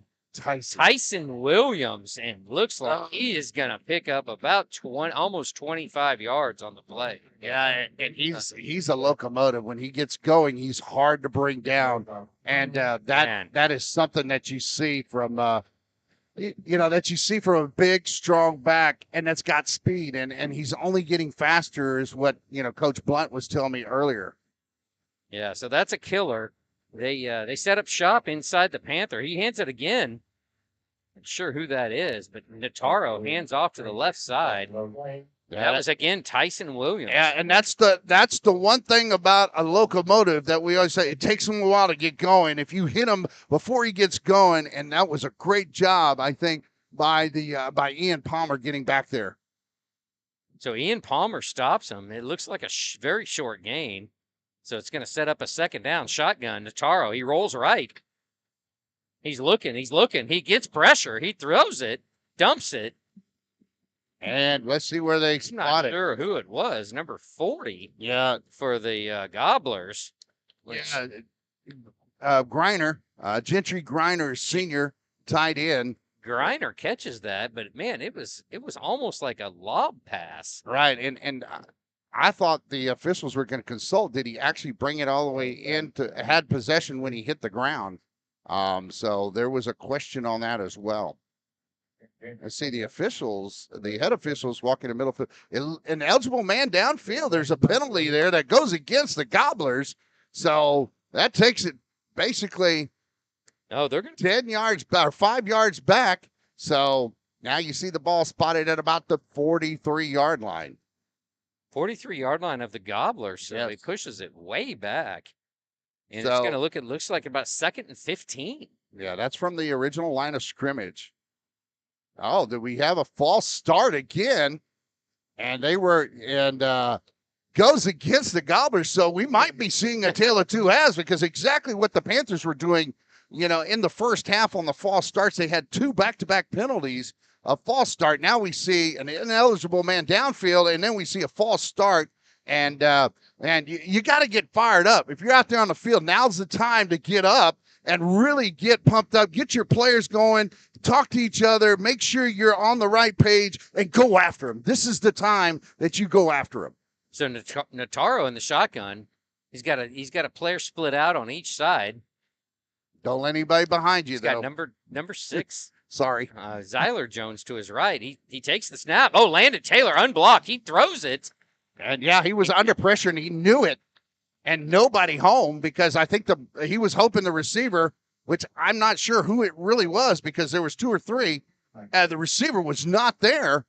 And I think that he saw Taylor. The pressure from the right side, right? And he saw it. You could tell because the way he turned his back after he threw the ball. He knew it was coming. So Landon Taylor was coming free and clear nobody blocked him. Nobody.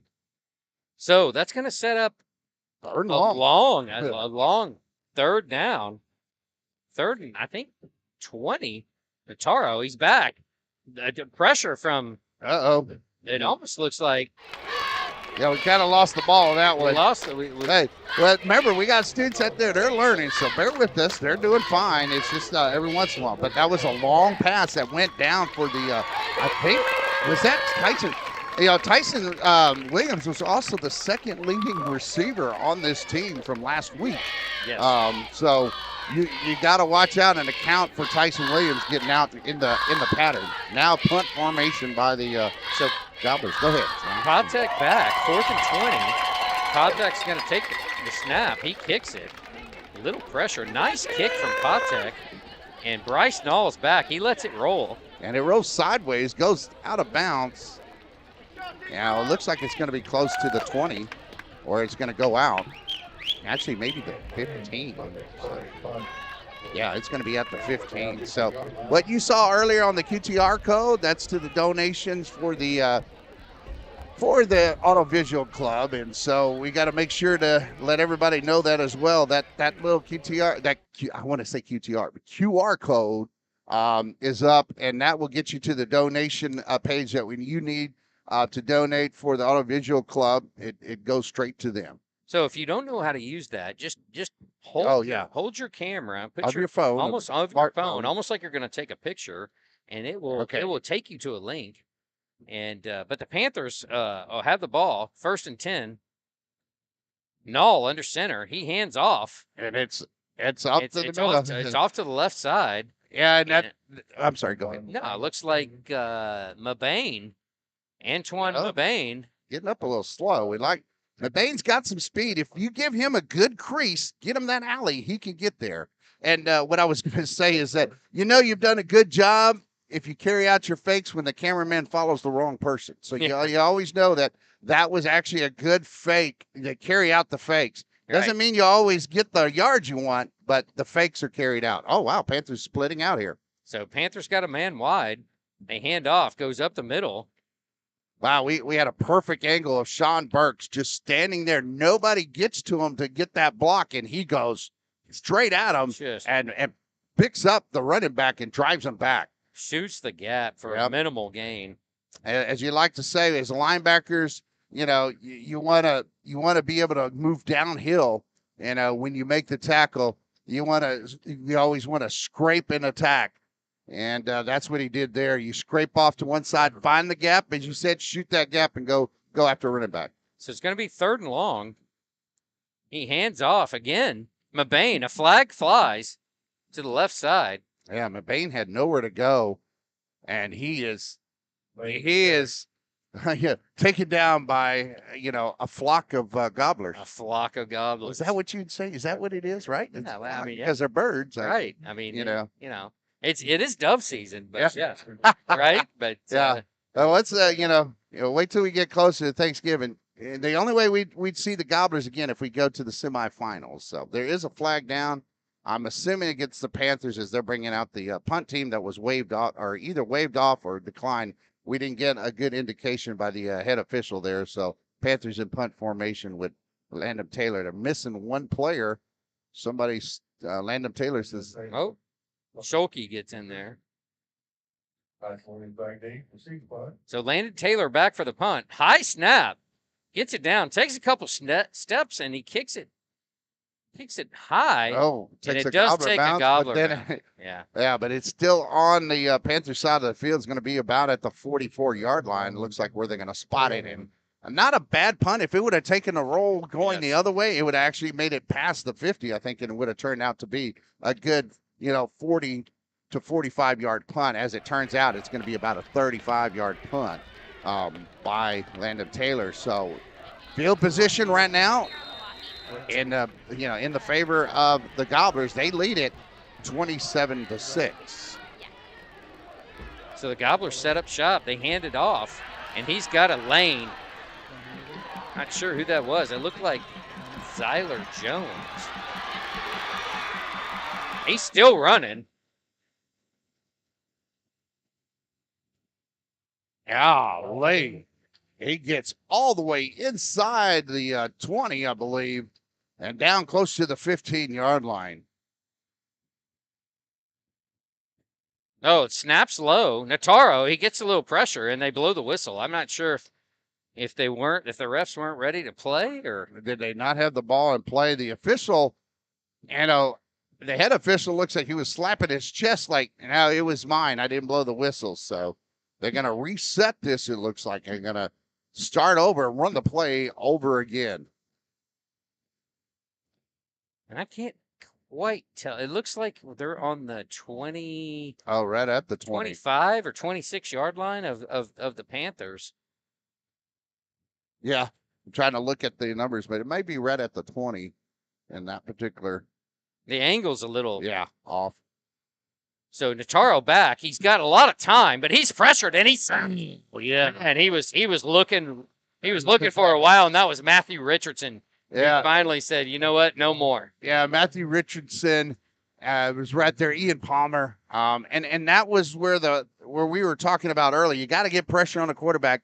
And it was a good pressure situation because they stayed in their lanes. There was nowhere to go to the outside. And as soon as Navarro came back inside, Palmer was right there, and Richardson and Palmer collapsed on him. He had time to throw the ball. It looked like it was almost a coverage sack. Yeah. Again, Navarro deep.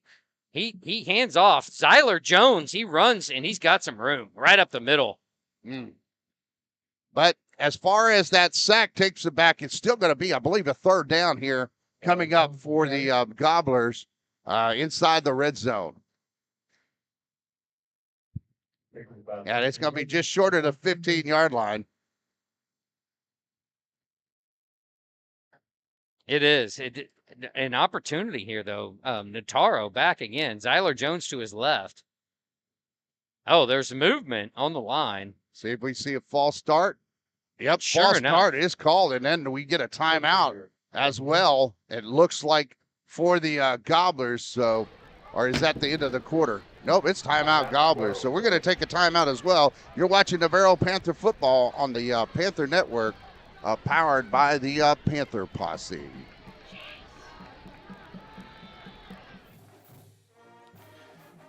The Navarro Panther Network would like to thank the Panther Posse and the following diamond sponsors for supporting Navarro ISD and this broadcast.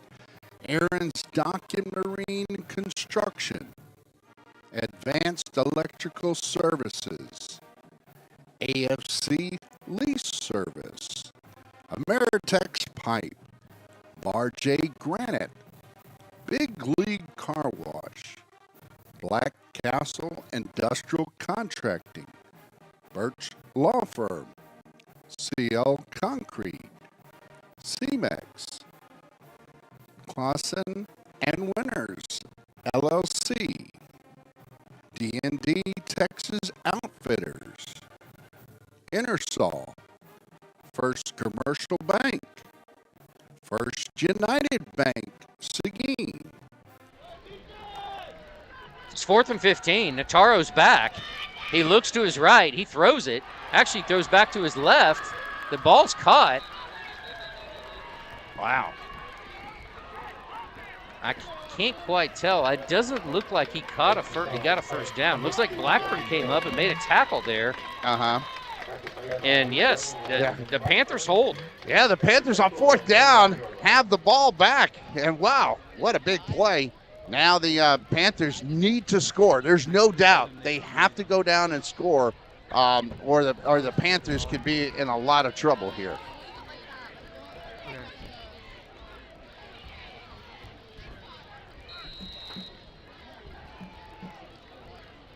So we have They got it working. oh, now.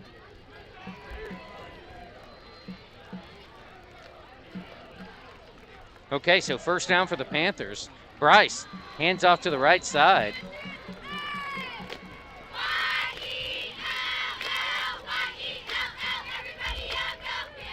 Yeah, and now our monitor says, hey, that we're working with is not working with us, so.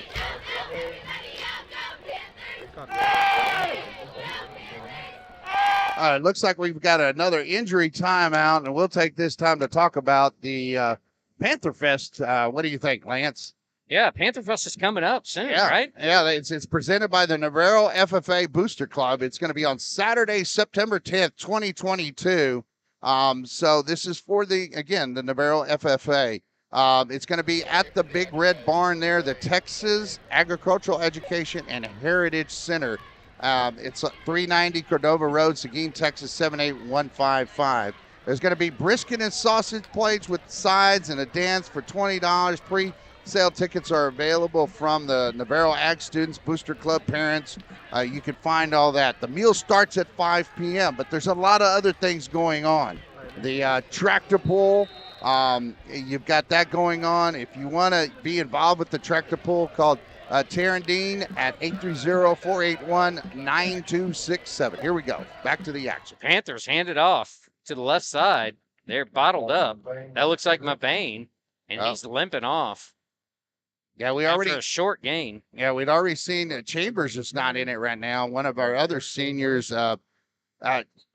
Case Monroe, Case Bronco Monroe, I like to call him, is not in there tonight. He wasn't scheduled, but you also have Joppa out on the sidelines too. So there's quite a few Panthers not out there, but let's hope they can get healthy and ready to go for the year. So he throws it up. Not sure who he threw it. He threw it back to his right side. Almost looks like Is that can't see who that is. Landon Taylor. I think it was Landon Taylor. Landon Just Taylor a in the little flat. high. Yeah. Actually, it was almost a catchable ball. So, hey, the other thing I wanted to say about the Panther Fest and Tractor Pull is that the one thing we talked about earlier, there's going to be a chicken drop bingo, and if people don't know what that is, they need to go to find out. Right. You can just imagine. Yeah. Yeah. If you've never been to one of those, you need to go. So Landon Taylor is back deep to punt. He's standing about his 1 yard line. High snap. He kicks it up.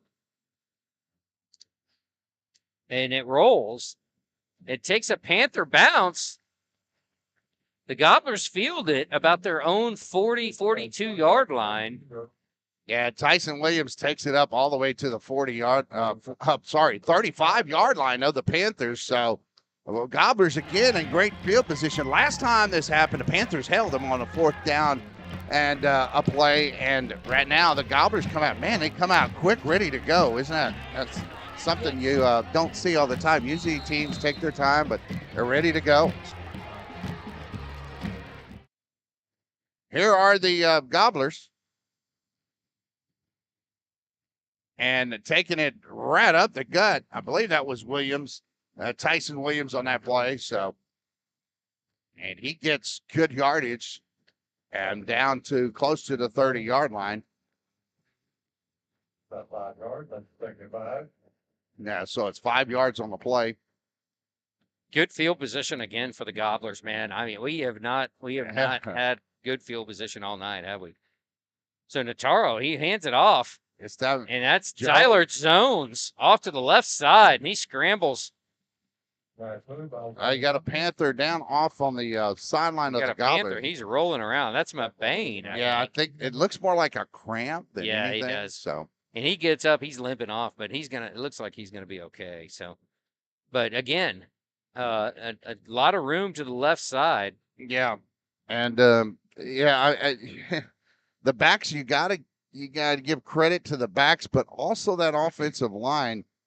Very aggressive offensive line for this Gobbler team, and it starts with Cameron Body, Hayden Carter, Cash Cooper, Matthew Guerrero, and then you've got Kyle Weghorst. Weghorst, a senior, has been around the left tackle for a long time. And you got a couple of youngins in there too. This offense is really balanced between seniors and underclassmen. So he hands off to the right side. And again, it trips him up. He's tripped up by number 11, Gabriel Rangel. Rangel grabs him by the ankles.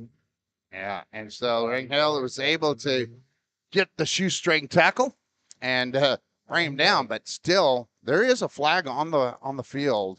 All right, now let's see what we have as a call. We might get the see if I can get the crowd mic working here.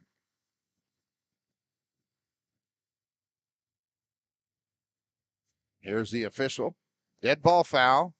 Oh, can't quite see him behind the player there, but he went against the Panthers this time. That's all I saw him point that direction. So a first down is going to be 1st and goal just inside the 5 for the Gobblers wearing those, Kelly green uniforms. Oh, but anyways, never mind. I had a little cough there. Sorry. All right. All right, Navarro. Making sure everyone's sets back and looks back to the sideline. He moves Zeiler back to his right side. He's in the shotgun. 2 spread off to the left, shotgun. He takes off. He's running left. He's got some room. I'm not sure who made the tackle over there. I don't know, but it looks like he got in, so he's got the touchdown for the Gobblers. Just barely. Just barely. It looks like Tregan James Yeah, With- Regan James with the tackle right at the goal line. Go right before he got in. Uh-huh. I apologize. We're at a little bit of a tough angle, folks. So Yeah. But we'll make it through. we'll make it through. So Yes, sir. the Gobblers extra point. Navarro with the hold, puts it down, kick is up, and looks like kick is good. Thought we have a point, is good upright. Yeah. I should make it, what, 34-6 Yeah, for the Gobbler. Panthers not able to score the way we'd like to see them score, but, you know, I still feel that the Panthers were a little more physical thus far tonight, and hoping that, you know, this could carry over to next week and, you know, show a better, you know, a better team next week as they get better. I do see improvement from week 1 to week 2, as you talked about, Lance. Yep. And so I see it now.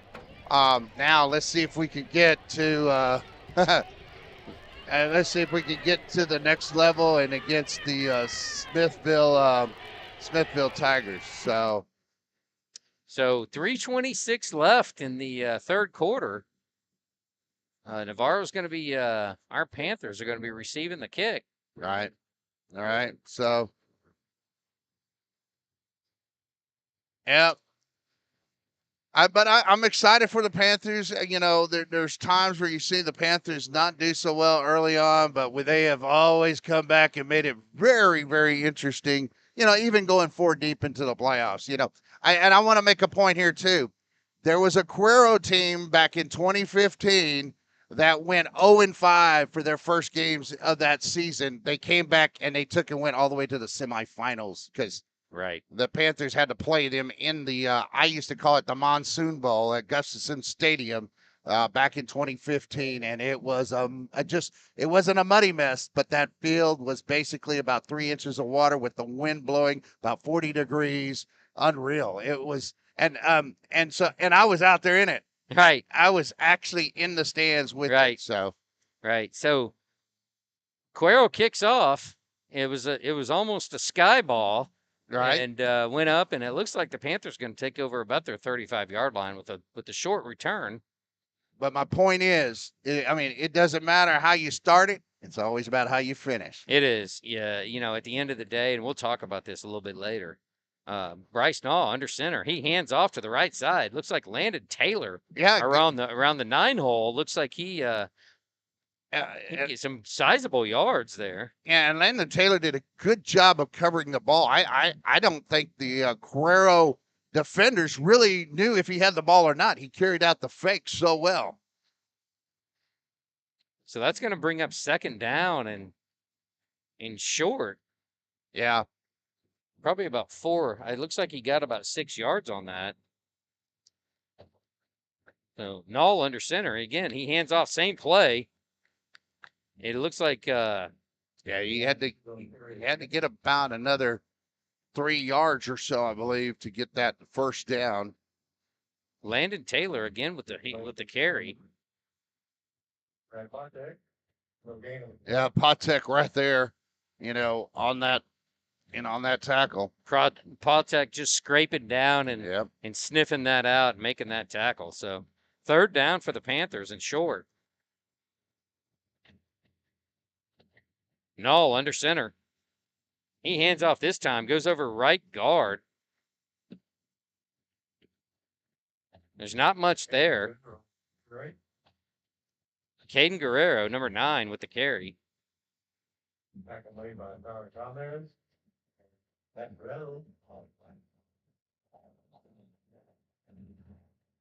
Well, here we go.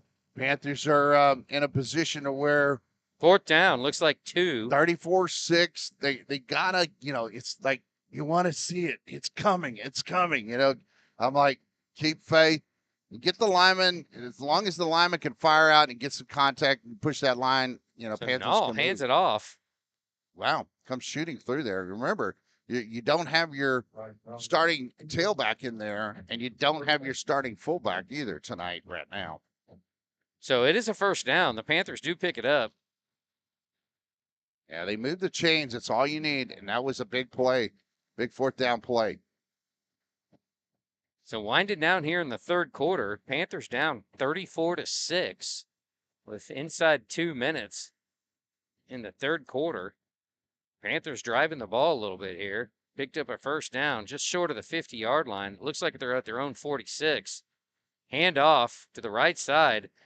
And, man, the Villanueva for the defensive tackle for the Gobblers just eats that play up. No, he comes in and he just annihilates the play and blows it up, so to speak. And this is what the Panthers have to work on consistently is, sometimes it's only one person, one missed block in the slot T offense.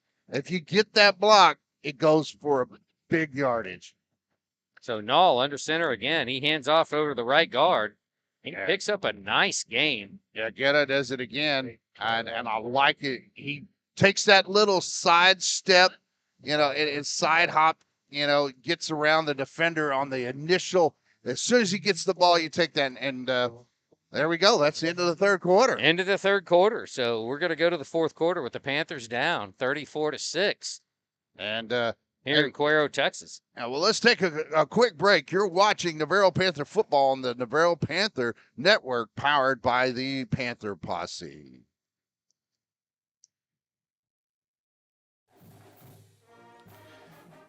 The Navarro Panther Network would like to thank the Panther Posse and the following diamond sponsors for supporting Navarro ISD and this broadcast. Aaron's Dock and Marine Construction, Advanced Electrical Services, AFC Lease Service, Ameritex Pipe, Bar J Granite, Big League Car Wash, Black Castle Industrial Contracting, Birch Law Firm, CL Concrete, CEMEX, Clausen and Winners, LLC, D&D Texas Outfitters, Ingersoll, First Commercial Bank, First United Bank, Seguin, Fry High Country Store, Fregway Construction, Gulls Cove Concrete. So we're back here, fourth quarter, start of the fourth quarter here in Gobbler Stadium in Cuero, Texas. The Panthers got the ball. Bryce Nall hands off Landon Taylor to the left side. That's some room. Nice gain. And he's got some room. He's still fighting. Rumbling, bumbling, stumbling down. There you go. Down I'm not sure what he got, but at least 10 yards. Looks like they're going to move the chains. So it is a first down for the Panthers. Yeah, and that was just, after getting past the 3 yards, that was all in of Taylor right there. But good offensive line push initially to get that seam, get that kick out, the seal, and there you go. That's what happens when you open up that alley. That's right. And a nice job by the left side of the offensive line, opening up some holes here late. And you know what? It's not like Cuero's, they still have their starters in. So yeah, exactly. Bryce Nall hands it off quickly. Same play. Oh. Landon Taylor's blown up on that one, and that is Sean Burks. Yeah, Sean Burks, strong, fast, quick young man. And, I mean, he's solid. You look at that young man out there, he is not, he's not just a pushover. He is strong and solid. He's not a very tall player. I think they had him, we'll pull up the listings here, but I think they had him at Sean Burks is 5'11", Yeah. 205 pounds. Yeah. You're right. But just runs downhill and sniffs out plays. Yeah. No, under center. Again, straight up the middle, right guard. The fullback, he gains a nice sizable gain there, Right. Hank. Yeah, Garrett just lowers his head after that, and Tyson Williams comes in, hits him down in the knees, and he kind of gets up a little slow. It's like, oh, I didn't like that, But at this point, I would be wondering why Coach Freakosh is having, some of his starters out at this point too, because it's 34-6. You're into the early part of the fourth quarter, but there is a reason, and that's called conditioning. Yes. So Bryce, he fakes it. He goes back. He's got a lot of room. He's going out to the right side. He hits the sidelines and runs out of bounds. but not before a very sizable gain. Hank. Yeah, good first down, good fakes, all the way around. And it takes a concerted effort by everybody to do their job. The linemen have to down block. That's a down block situation for the lineman on the right side, while the other linemen even pull, but the backs have to carry out the fakes. Hold on that jersey, hide the ball. So now we have another injury timeout coming up here for the Panthers. Well, I have some quick scores. Marion is beating Natalia, or has beaten Natalia 35-17. A blowout there. And as you probably saw last night, the Nebraska's Unicorns beat the Seguin Matadors 31-7. Lance is over here, hit me on the shoulder, saying, "Yep, told you." Those Unicorns. Those Unicorns do it again, right? Yeah, They're on fire.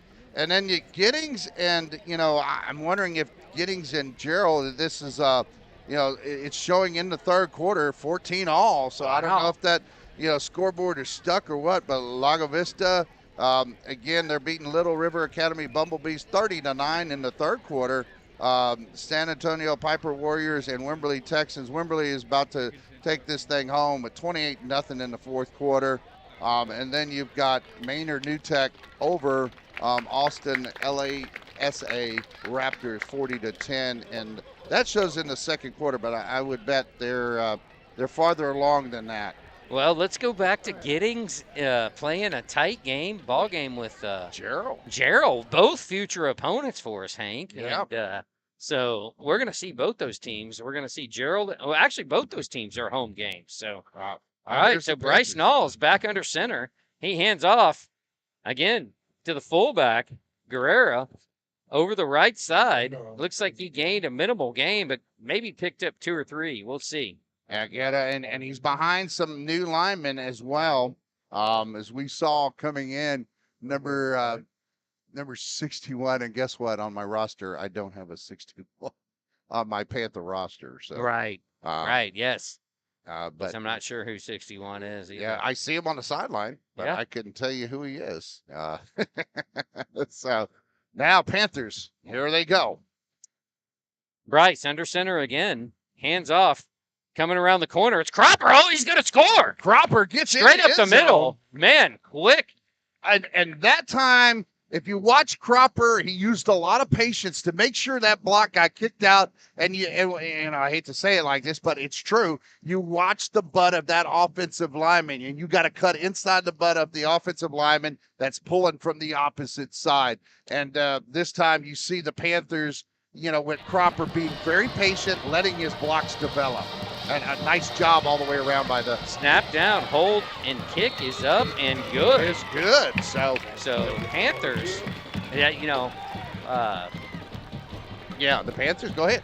The Panthers put up 13 right there, or 7 to bring them to 13. Right. It looks like Paxton Santone, the center, just pulverized the defensive tackle on that one.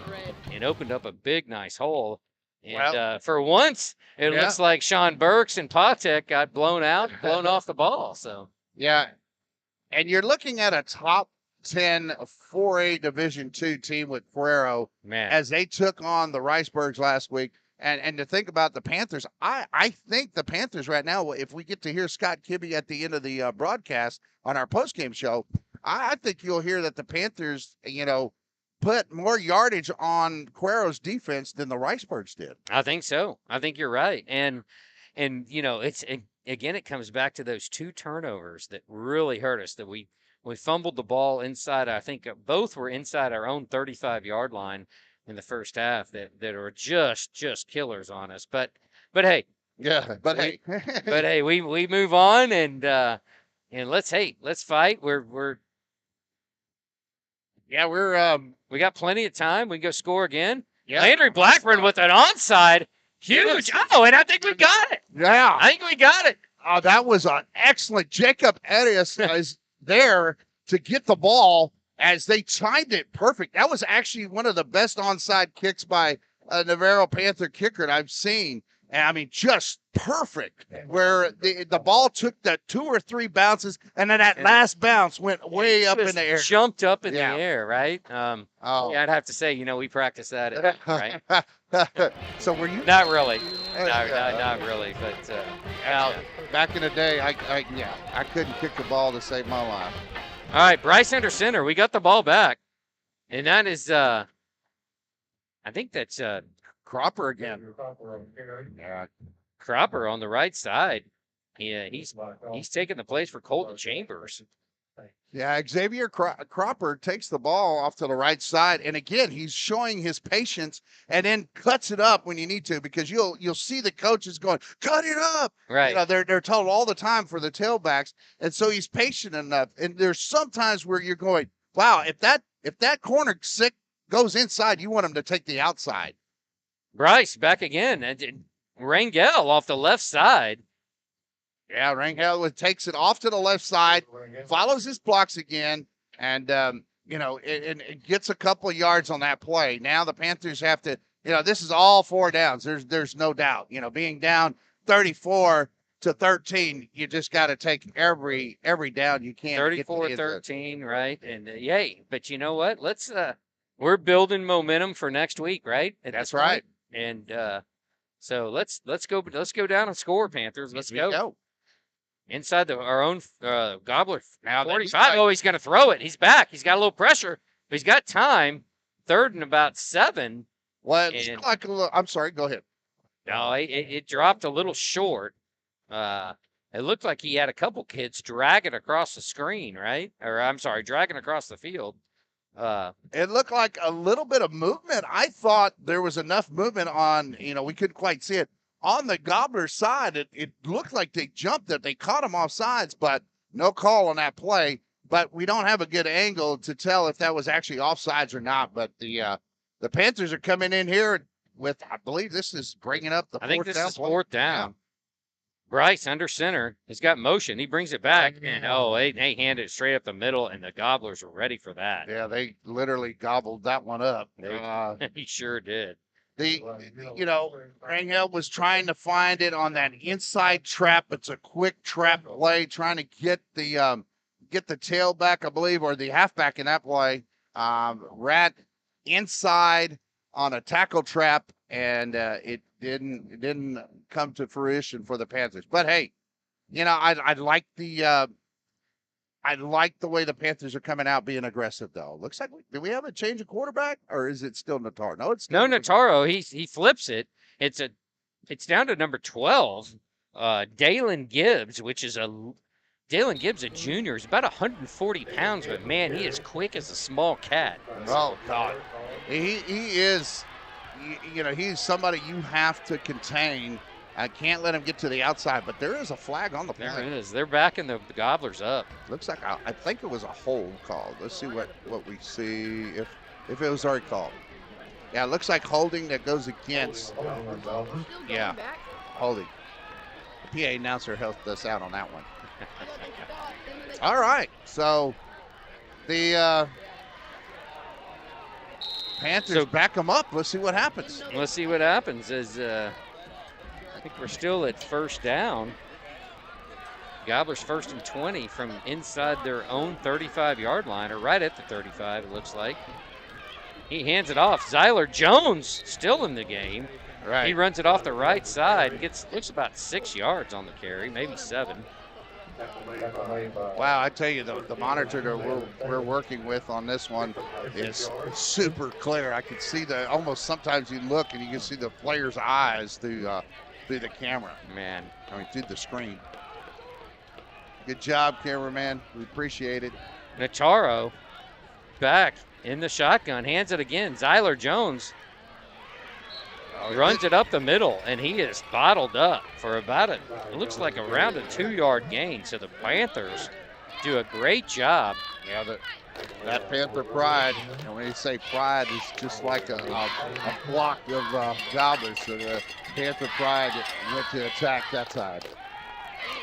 Again, Navarro, he's throwing deep over Tregan James. It looks like he's catched. Who was that? That was It's number 5. That was number 5 at Dyson Varela, which is probably their leading receiver. Super fast kid. And Just runs straight down the field, and man, that was great timing by the Gobbler quarterback. Yeah, and they just putting it, on the dime or in the bucket. Not much we could do there. Again, same play. He does it again over the top, and it is incomplete. Looks like Regan James made a nice play. And this is one, too, that it just did not look catchable at that point either. So you can tell the Gobbler crowd was like, no, that's pass interference. But I thought it was good coverage and all. So now a hurry-up offense by the Gobblers. Hurry-up offense in the fourth quarter up by... At least we thought they were going. Right. So which is interesting. Yeah, we're up 34-13 in there. They're inside the Panther 30-yard line. In the shotgun. Handoff again. Zyler Jones are up the middle. He's got a decent gain. Looks like 4 or 5 yards down to around the 21. Yeah, and when you play the Gobblers, with the Panthers, even though the score doesn't reflect what you'd like to see right now. I think it's been a pretty tough battle either way. So again, Natero takes the snap in the shotgun, hands it off, hands it to the right. He's working his way. Several missed tackles on third, but it looks like he picks up the first down. That was Zyler Jones again. Yeah, Zyler's off to the left side. Yeah, Zyler Jones is just hard to take down sometimes, and you gotta take him down and slide down, but hold on and get his legs out from under him, which we could not do for the Panthers. He's a big kid for sure. Yeah, he's got big legs. Nataro looks left, throws. He's got a guy in the end zone, and he catches it for a touchdown. Oh, over the top of Colton Schulke. Man, he looked like he jumped up about 3.5 feet, almost, at least 48 inches vertical, 4 feet, up in the air. And that was great camera work, I have to say. That time we saw it all in action. And I think it's sad to see it be a touchdown for the Gobblers, but I wanted to thank the cameraman for that was good capture. Zyler's brother, Donovan Jones, on the catch. The snap is down. The hold is and it's a small. It's no good. It was a rough snap. The holder tried to get it down, but didn't quite get it down, and the kicker really didn't have much of a chance there. Yeah, 40-13 right now is the score. 5:20 remaining here. I would like to take the chance, though, again, to talk about the donations that you can make to the Audiovisual Club here at Navarro by getting your camera out and clicking on or getting the camera up to the screen on the QR code. And your donations really help the Audio Video Club that they're trying to do, not just football, but all the different kinds of events that will be coming up for the Navarro High School. And like to see if we could get all that together and maybe even trickle down to junior high, that sort of thing. But first things first, get the club set up and get things going. And thanks to the Panther Posse for helping getting a big push, and for you, Lance, to being a big part of that. And also a thanks out to Mark Monroe, the president of Panther Posse, helping to put all this together.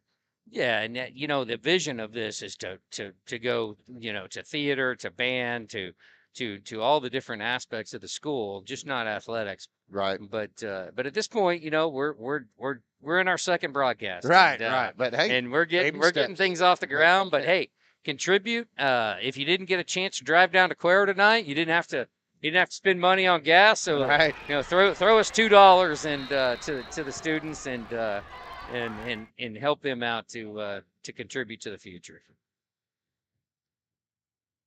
Now you got your kickoff coming up here. So a sky kickoff. It looks like, I think that's Landon Taylor over there. Was the ball out? Oh no! It almost looks like the ball was fumbled. No, but it wasn't. Yeah. The Panthers do retain the possession, so it looks like they're going to have the ball at about the 32-yard line. Yep. Hey, the PA announcer just copied you this time. Every once in a while he gets me, and every once in a while I get him, right? Right. So Now Panthers work on offense. There were still 5 minutes remaining, in this game. Being down 40 to 13 doesn't mean you can't take it to 20 and cut that lead in half.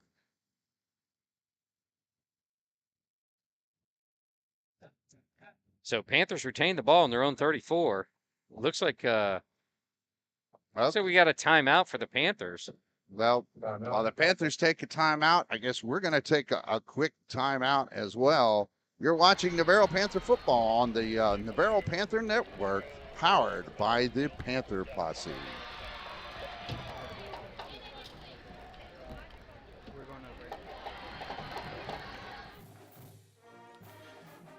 The Navarro Panther Network would like to thank the Panther Posse and the following Diamond sponsors for supporting Navarro ISD and this broadcast. Aaron's Dock and Marine Construction, Advanced Electrical Services, AFC Lease Service, Ameritex Pipe, Bar J Granite, Big League Car Wash, Black Castle Industrial Contracting, Birch Law Firm, CL Concrete, CEMEX, Clausen and Winners LLC, D&D Texas Outfitters.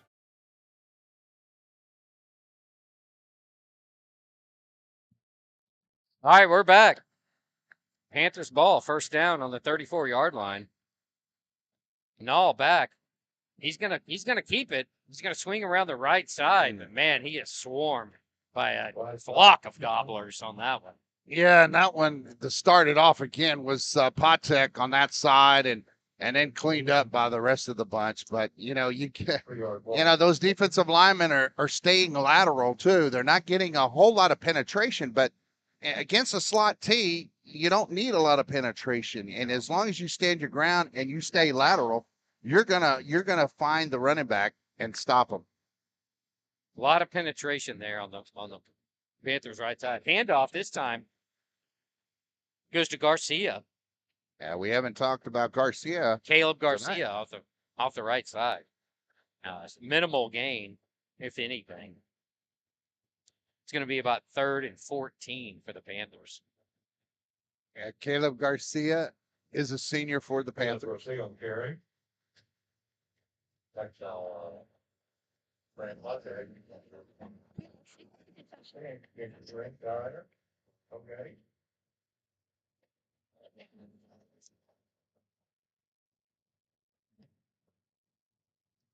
All right, so 3rd and 14 for the Panthers. 4th quarter here. Bryce Nall on the handoff. Caleb Garcia off the right side. He does gain looks like about 6 yards off the right side. Yeah, because that loss on that play, now it's 4th down and coming up about 7. Does Coach Blunt punt the ball, or is he going to run it here and try to get a play off? And looks like that's what he's doing. He's keeping the offense on the field. Any college games interest you, Lance, for tomorrow? Tomorrow's a little light on the college games, but yeah. I mean, the college teams handoff straight up the middle for the Panthers, and looks like we're going to turn the ball over to the Gobblers. But yeah, all the big schools, the Texases, the A&Ms, the Oklahomas of the world, they all play Alabama too. Alabama's, the Texas Techs, Baylor, all the schools really kind of start off a little soft, right? Yeah, except for one game. One game. Okay, you got something. Yeah, Ohio State and Notre Dame. No, yes. Yeah, that's going to be a doozy. And my oldest son Garrett is a big Ohio State fan ever since he was 7 years old. I don't know where it came from, but he's been a fan, and so he's going to be glued to the TV on that game. Well, hey, he should be, because Ohio State's got a heck of a team coming this year, and so yeah, and Notre Dame's going to be up there too. So yeah, that might be the game of. Is that tomorrow night? Is that Saturday night? Yeah, I believe so. Okay. I believe so. I have not looked at the schedule that close, but I know it's a big game. We're going to tune into that one. So, all right, so the Gobblers got a new quarterback, but they keep They keep handing off to Zyler Jones, number 6, the senior. Again, knifing up the middle. Yeah, it looks like Panther. Oh, I'm sorry. Go No, ahead. through the Panther defense, but Yeah, looks like Panthers got a whole different group out there as well on defense right now. So the Coach Blunt is taking out most of the starters now, getting some reps for the guys that are standing there as backups. Zyler Jones again, but the Panthers bottle him Oh. up. And that was Caden Pugh off number 52 off the right side. He's a sophomore. Yeah, good job. Heck of there. a play there. And you got a younger group, and you know, some of these, you know, when you see sophomores up there, you know, they've been working hard to get to these spots, because you don't just, you know, from sophomore, it's not just because you show up. You have to show you can do something. So again, the handoff to the left side, number 34. Yeah, that's another Kenneth name. Jackson. He's a junior. Yeah, Kenneth Jackson. To the left side, picks up a decent amount. Yeah, he's 5'8", goes 158. You know, little, you know, one of those guys that are a little, you know, one step here, one step there, and he's Again, gone. Kenneth Jackson again up the left side. It looks like he's going to score, folks. Yeah, he did. Man, just after I said one step here, one step there, and then he's gone. That's almost exactly what he did. You know, he takes that inside out jab steps and his way to plant. You know, if you watch good running backs, what they'll do is they'll take and have that good jab step where they can plant that foot, go one direction without missing a beat back to the other. You know, and that's exactly what he did there while shedding one tackler along the way. So that makes the score 46-13. Gobblers. Gobblers are actually going to, I'm sorry. They're going to kick it. The quarterback, number 17, Will Carbonero, is the kicker. Holds down. The kick is blocked. Actually, and Navarro picks it up. And that was, wow. We were hoping for 2 points there. And yeah, number 42, Arias, I believe again. Jacob Arias. Didn't he get the onside as well? He did. He's around the ball tonight, that's for sure. He is. I don't know if he blocked that one, but I know that he was there to pick it up and to take it down the field. And that's a couple in the night that he sniffed out the ball. So that takes our score right now, I believe. You know, with missing that one, where are we at on the score? I think we're 46-13. Yeah, there you go. 46-13. 46. We'll have the scoreboard up here. We got about a minute left in the fourth quarter. Yeah, so, yeah. So, one more time, Lance, I was going to say that that we do have the Panther Fest going on September 10th, and they will be having it at the Big Red Barn. So the Panther Fest is the big fundraiser for the FFA Booster Club here at Navarro.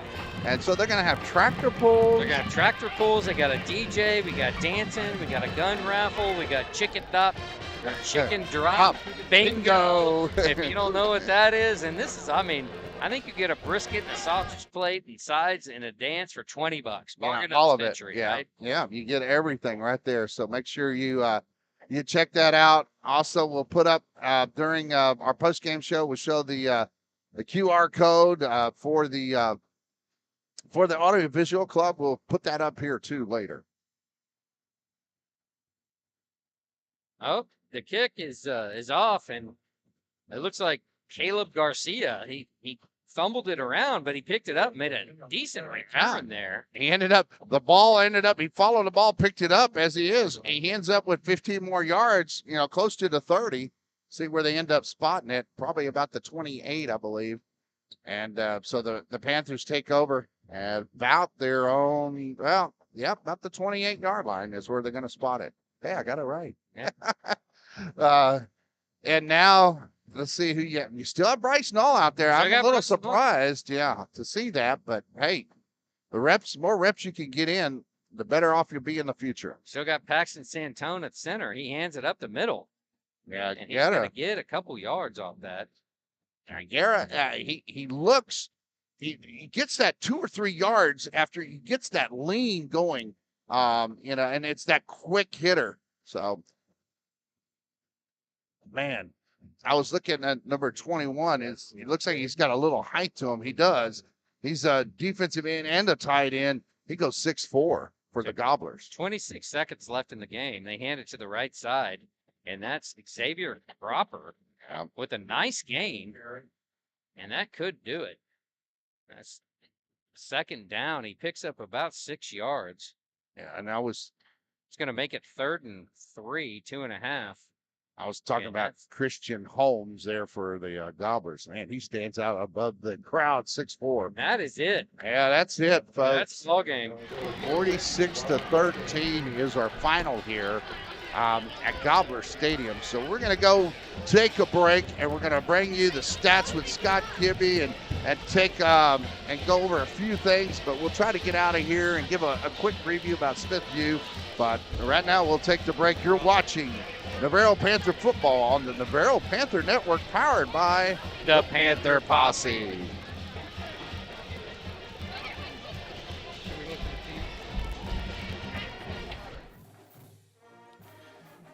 The Navarro Panther Network would like to thank the Panther Posse and the following diamond sponsors for supporting Navarro ISD and this broadcast: Aaron's Dock and Marine Construction, Advanced Electrical Services, AFC Lease Service, Ameritex Pipe, Bar J Granite, Big League Car Wash, Black Castle Industrial Contracting, Birch Law Firm, CL Concrete, CEMEX, Clausen and Winners LLC, D&D Texas Outfitters, Ingersoll, First Commercial Bank, First United Bank, Seguin, Freiheit Country Store, Fregway Construction, Gulls Cove Concrete, Guadalupe County Farm Bureau Insurance, Guadalupe Regional Medical Center, Horror Construction, Steel Hyundai, Kirby's Corner, Micah Reynolds, Miller & Miller Insurance, Mistress Don Foundation, Oakwell Private Wealth Management, Pecan Country Chiropractic, Perry Homes, Quarter Moon Plumbing and AC, Redbird Construction, Rocket Aircraft Services, Sage Energy, Sign Crafters Incorporated, Summit Group, Texas Capital Bank, Texas Tractor Country, TKG Custom Homes, TMT Solutions, Mandrell Energy, Vendetta AC, and special thanks to Monocell Film Art Design for the production of this broadcast.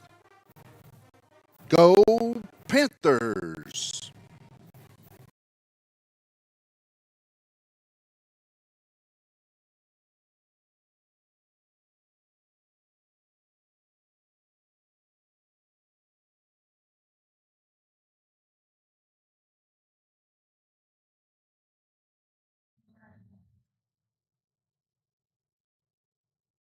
All right, we're back at Gobbler Stadium, and we're going to get to the post-game show. The hardest part, I think, that we're going to have right now is going to be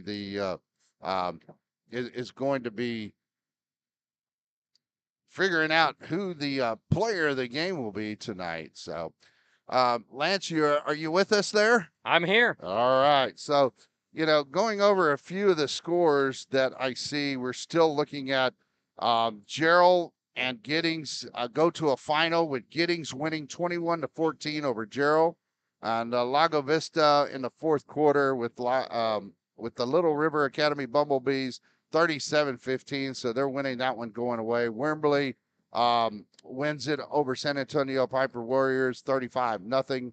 Here, as we know, the Panthers lose 46-13 and Maynard New Tech over Austin LASA Raptors 40-10. So those are kind of the roundup scores. Also, I need to mention Marion winning big tonight, 28-10 over the Natalia Mustangs. And last night, Nebraska's Unicorns beat Seguin Matadors 31-7. So that's kind of the score, that we had. We haven't talked about the player of the game that we'd like to go to, but I will tell you for the Gobblers, my vote would go for Nataro, Mason Nataro is my vote. So we're going to discuss this on the air. I haven't done this before, but we might as well, right? Yeah. So what is your feeling? It's interesting you say that because he was right in my mind. Oh, Because this is the deal. He, Mason is he's never, he's a first-year quarterback, but man, he engineers that offense. right, and that He looks like a 3-year veteran, right? right. So we And- see that, and he wears number 18. Yeah. And he's not a real tall quarterback, but he's not too short either. So Right. he's able to see enough over the line. Yes. But that pass that he took and made on that last touchdown pass, Yes. I think was the one that in my head stands out, and that he was able to make that bucket pass where you have to put it in the bucket because you got to go over the head Yes. and drop it in. Yes. And some people call it a dime, but I like that one because he literally had to put it in the bucket He did. and down the chimney pipe, whatever you want to call Right. it. Right. So hey, that's my vote tonight. So And I think I agree because at the end of the day, he engineered right, the offense all Right. night long, and not only from passing standpoint, but man, he made some heck of a plays. Right. Just getting the team in the right position right. and in making things happen. So There you have it. There you have it. The, Yeah. the player of the game will be Mason Nataro of Cuero tonight. With the passing and running ability he has, he is the player of the game tonight on our broadcast for the Navarro Panther network. So, all right, we're going to bring in Scott Kibbe right now as well. So, Scott Kibbe, we're glad you could join us here in the post game and get us the final stats. So, we've got you now on the headset. So, go ahead, Scott. What do you got for us for the final stats of the game tonight between Cuero and Navarro? All right, line for Navarro, 9 first downs, 53 rushes, 175 yards, just 12 yards passing on 1 out of 6 attempts, no interceptions, 4 punts for 28 yards, 4 fumbles, lost 3, 4 penalties, only 4 penalties for 20 yards. They're big ones, but leading rusher Chapel with 7 for 41, Null 10 for 37. Not very Navarro-like numbers at all tonight. For Cuero, 21 first downs, 35 rushes, 266 yards, 142 passing yards, a little over 400 yards for them tonight. 7 out of 13 passes, 5 touchdown passes, 3 punts, average of 38.8 yards, no fumbles. Jones 6 for 129. That number's not right, but he had 129 yards rushing in, or I want to say 16 carries maybe. So, and then Williams 9 for 58. Wow, 9 for 58. Okay, that's not great, but that's still I would have thought he would have had a bigger numbers. Quiet second half. I don't know if he carried in the second half. Right.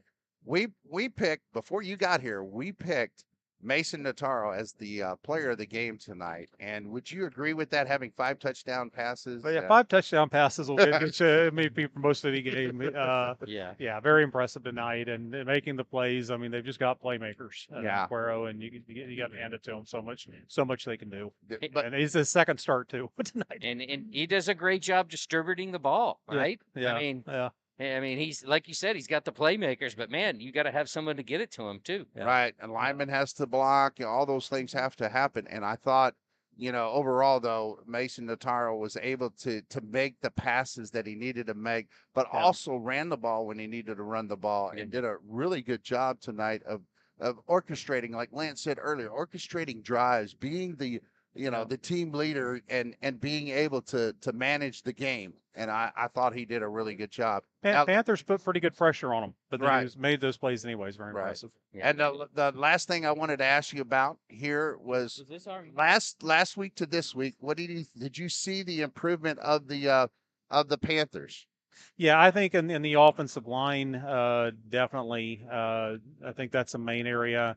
Um, Defensively, there's a lot of work. I mean, the thing you just have to take out of this is one, it's not even Labor Day yet. Right. Right. So we got a long way to go. And two, I don't know if you're going to see two teams this good. I'm going to see a lot of good teams this year. Right. I'm not going to see two teams as good until at least Wimberley. Right. And we don't know. I don't know if Wimberley's is going to be as good as Cuero, but Right. next year it's too early to say. But Right. so long way to go. There were some signs of improvement.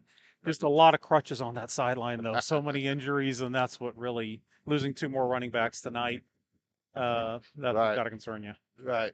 So, well, I mean, I would say that, next week, Smithville, I didn't pull up the score on Smithville, so I didn't. Sealy was there- beating them pretty solid last Okay. saw, but I don't. And I think Smithville, though, it's one of those teams that you don't know who's going to show up. But being at home, I think the Panthers are going to do just fine. So, but like I said, I was going to look up Smithville. And I was like, oh So, man, I forgot to put I that in got there. a little bird. Uh-oh. Just told me that Smithville took it on the chin tonight. Uh-oh. Sealy, looks like Goodness. So 48-0, and Uh, I'm not sure if that game's over, but yeah, that, Right. so that may be just what the doctor ordered, but Yeah.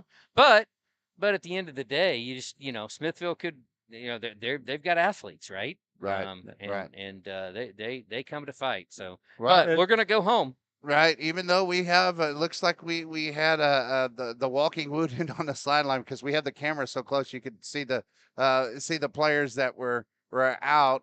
For minor, it looks like minor injuries. I don't know that, but I know Right. that we saw some of our starters out on the sideline. So we'll see how they do and see if the Panthers can get healthy.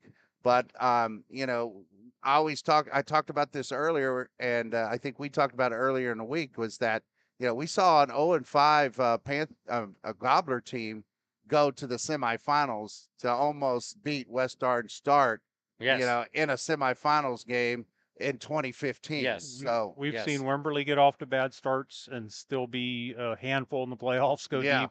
Yeah. So it's not any time to The panic. determining factor, yeah. You got to get some breaks. You got to get your mojo back, and that can happen. Just hopefully coming home to the friendly confines where the Panthers don't lose very often, Right.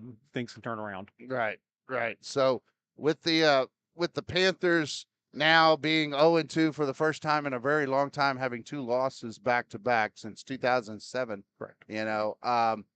Like we talked about, that sometimes that doesn't mean anything. It's non-district games. Right. It means something to the players. It means something to the fans. But you got to work through that. And the best teams that come out of this, those that deal with adversity.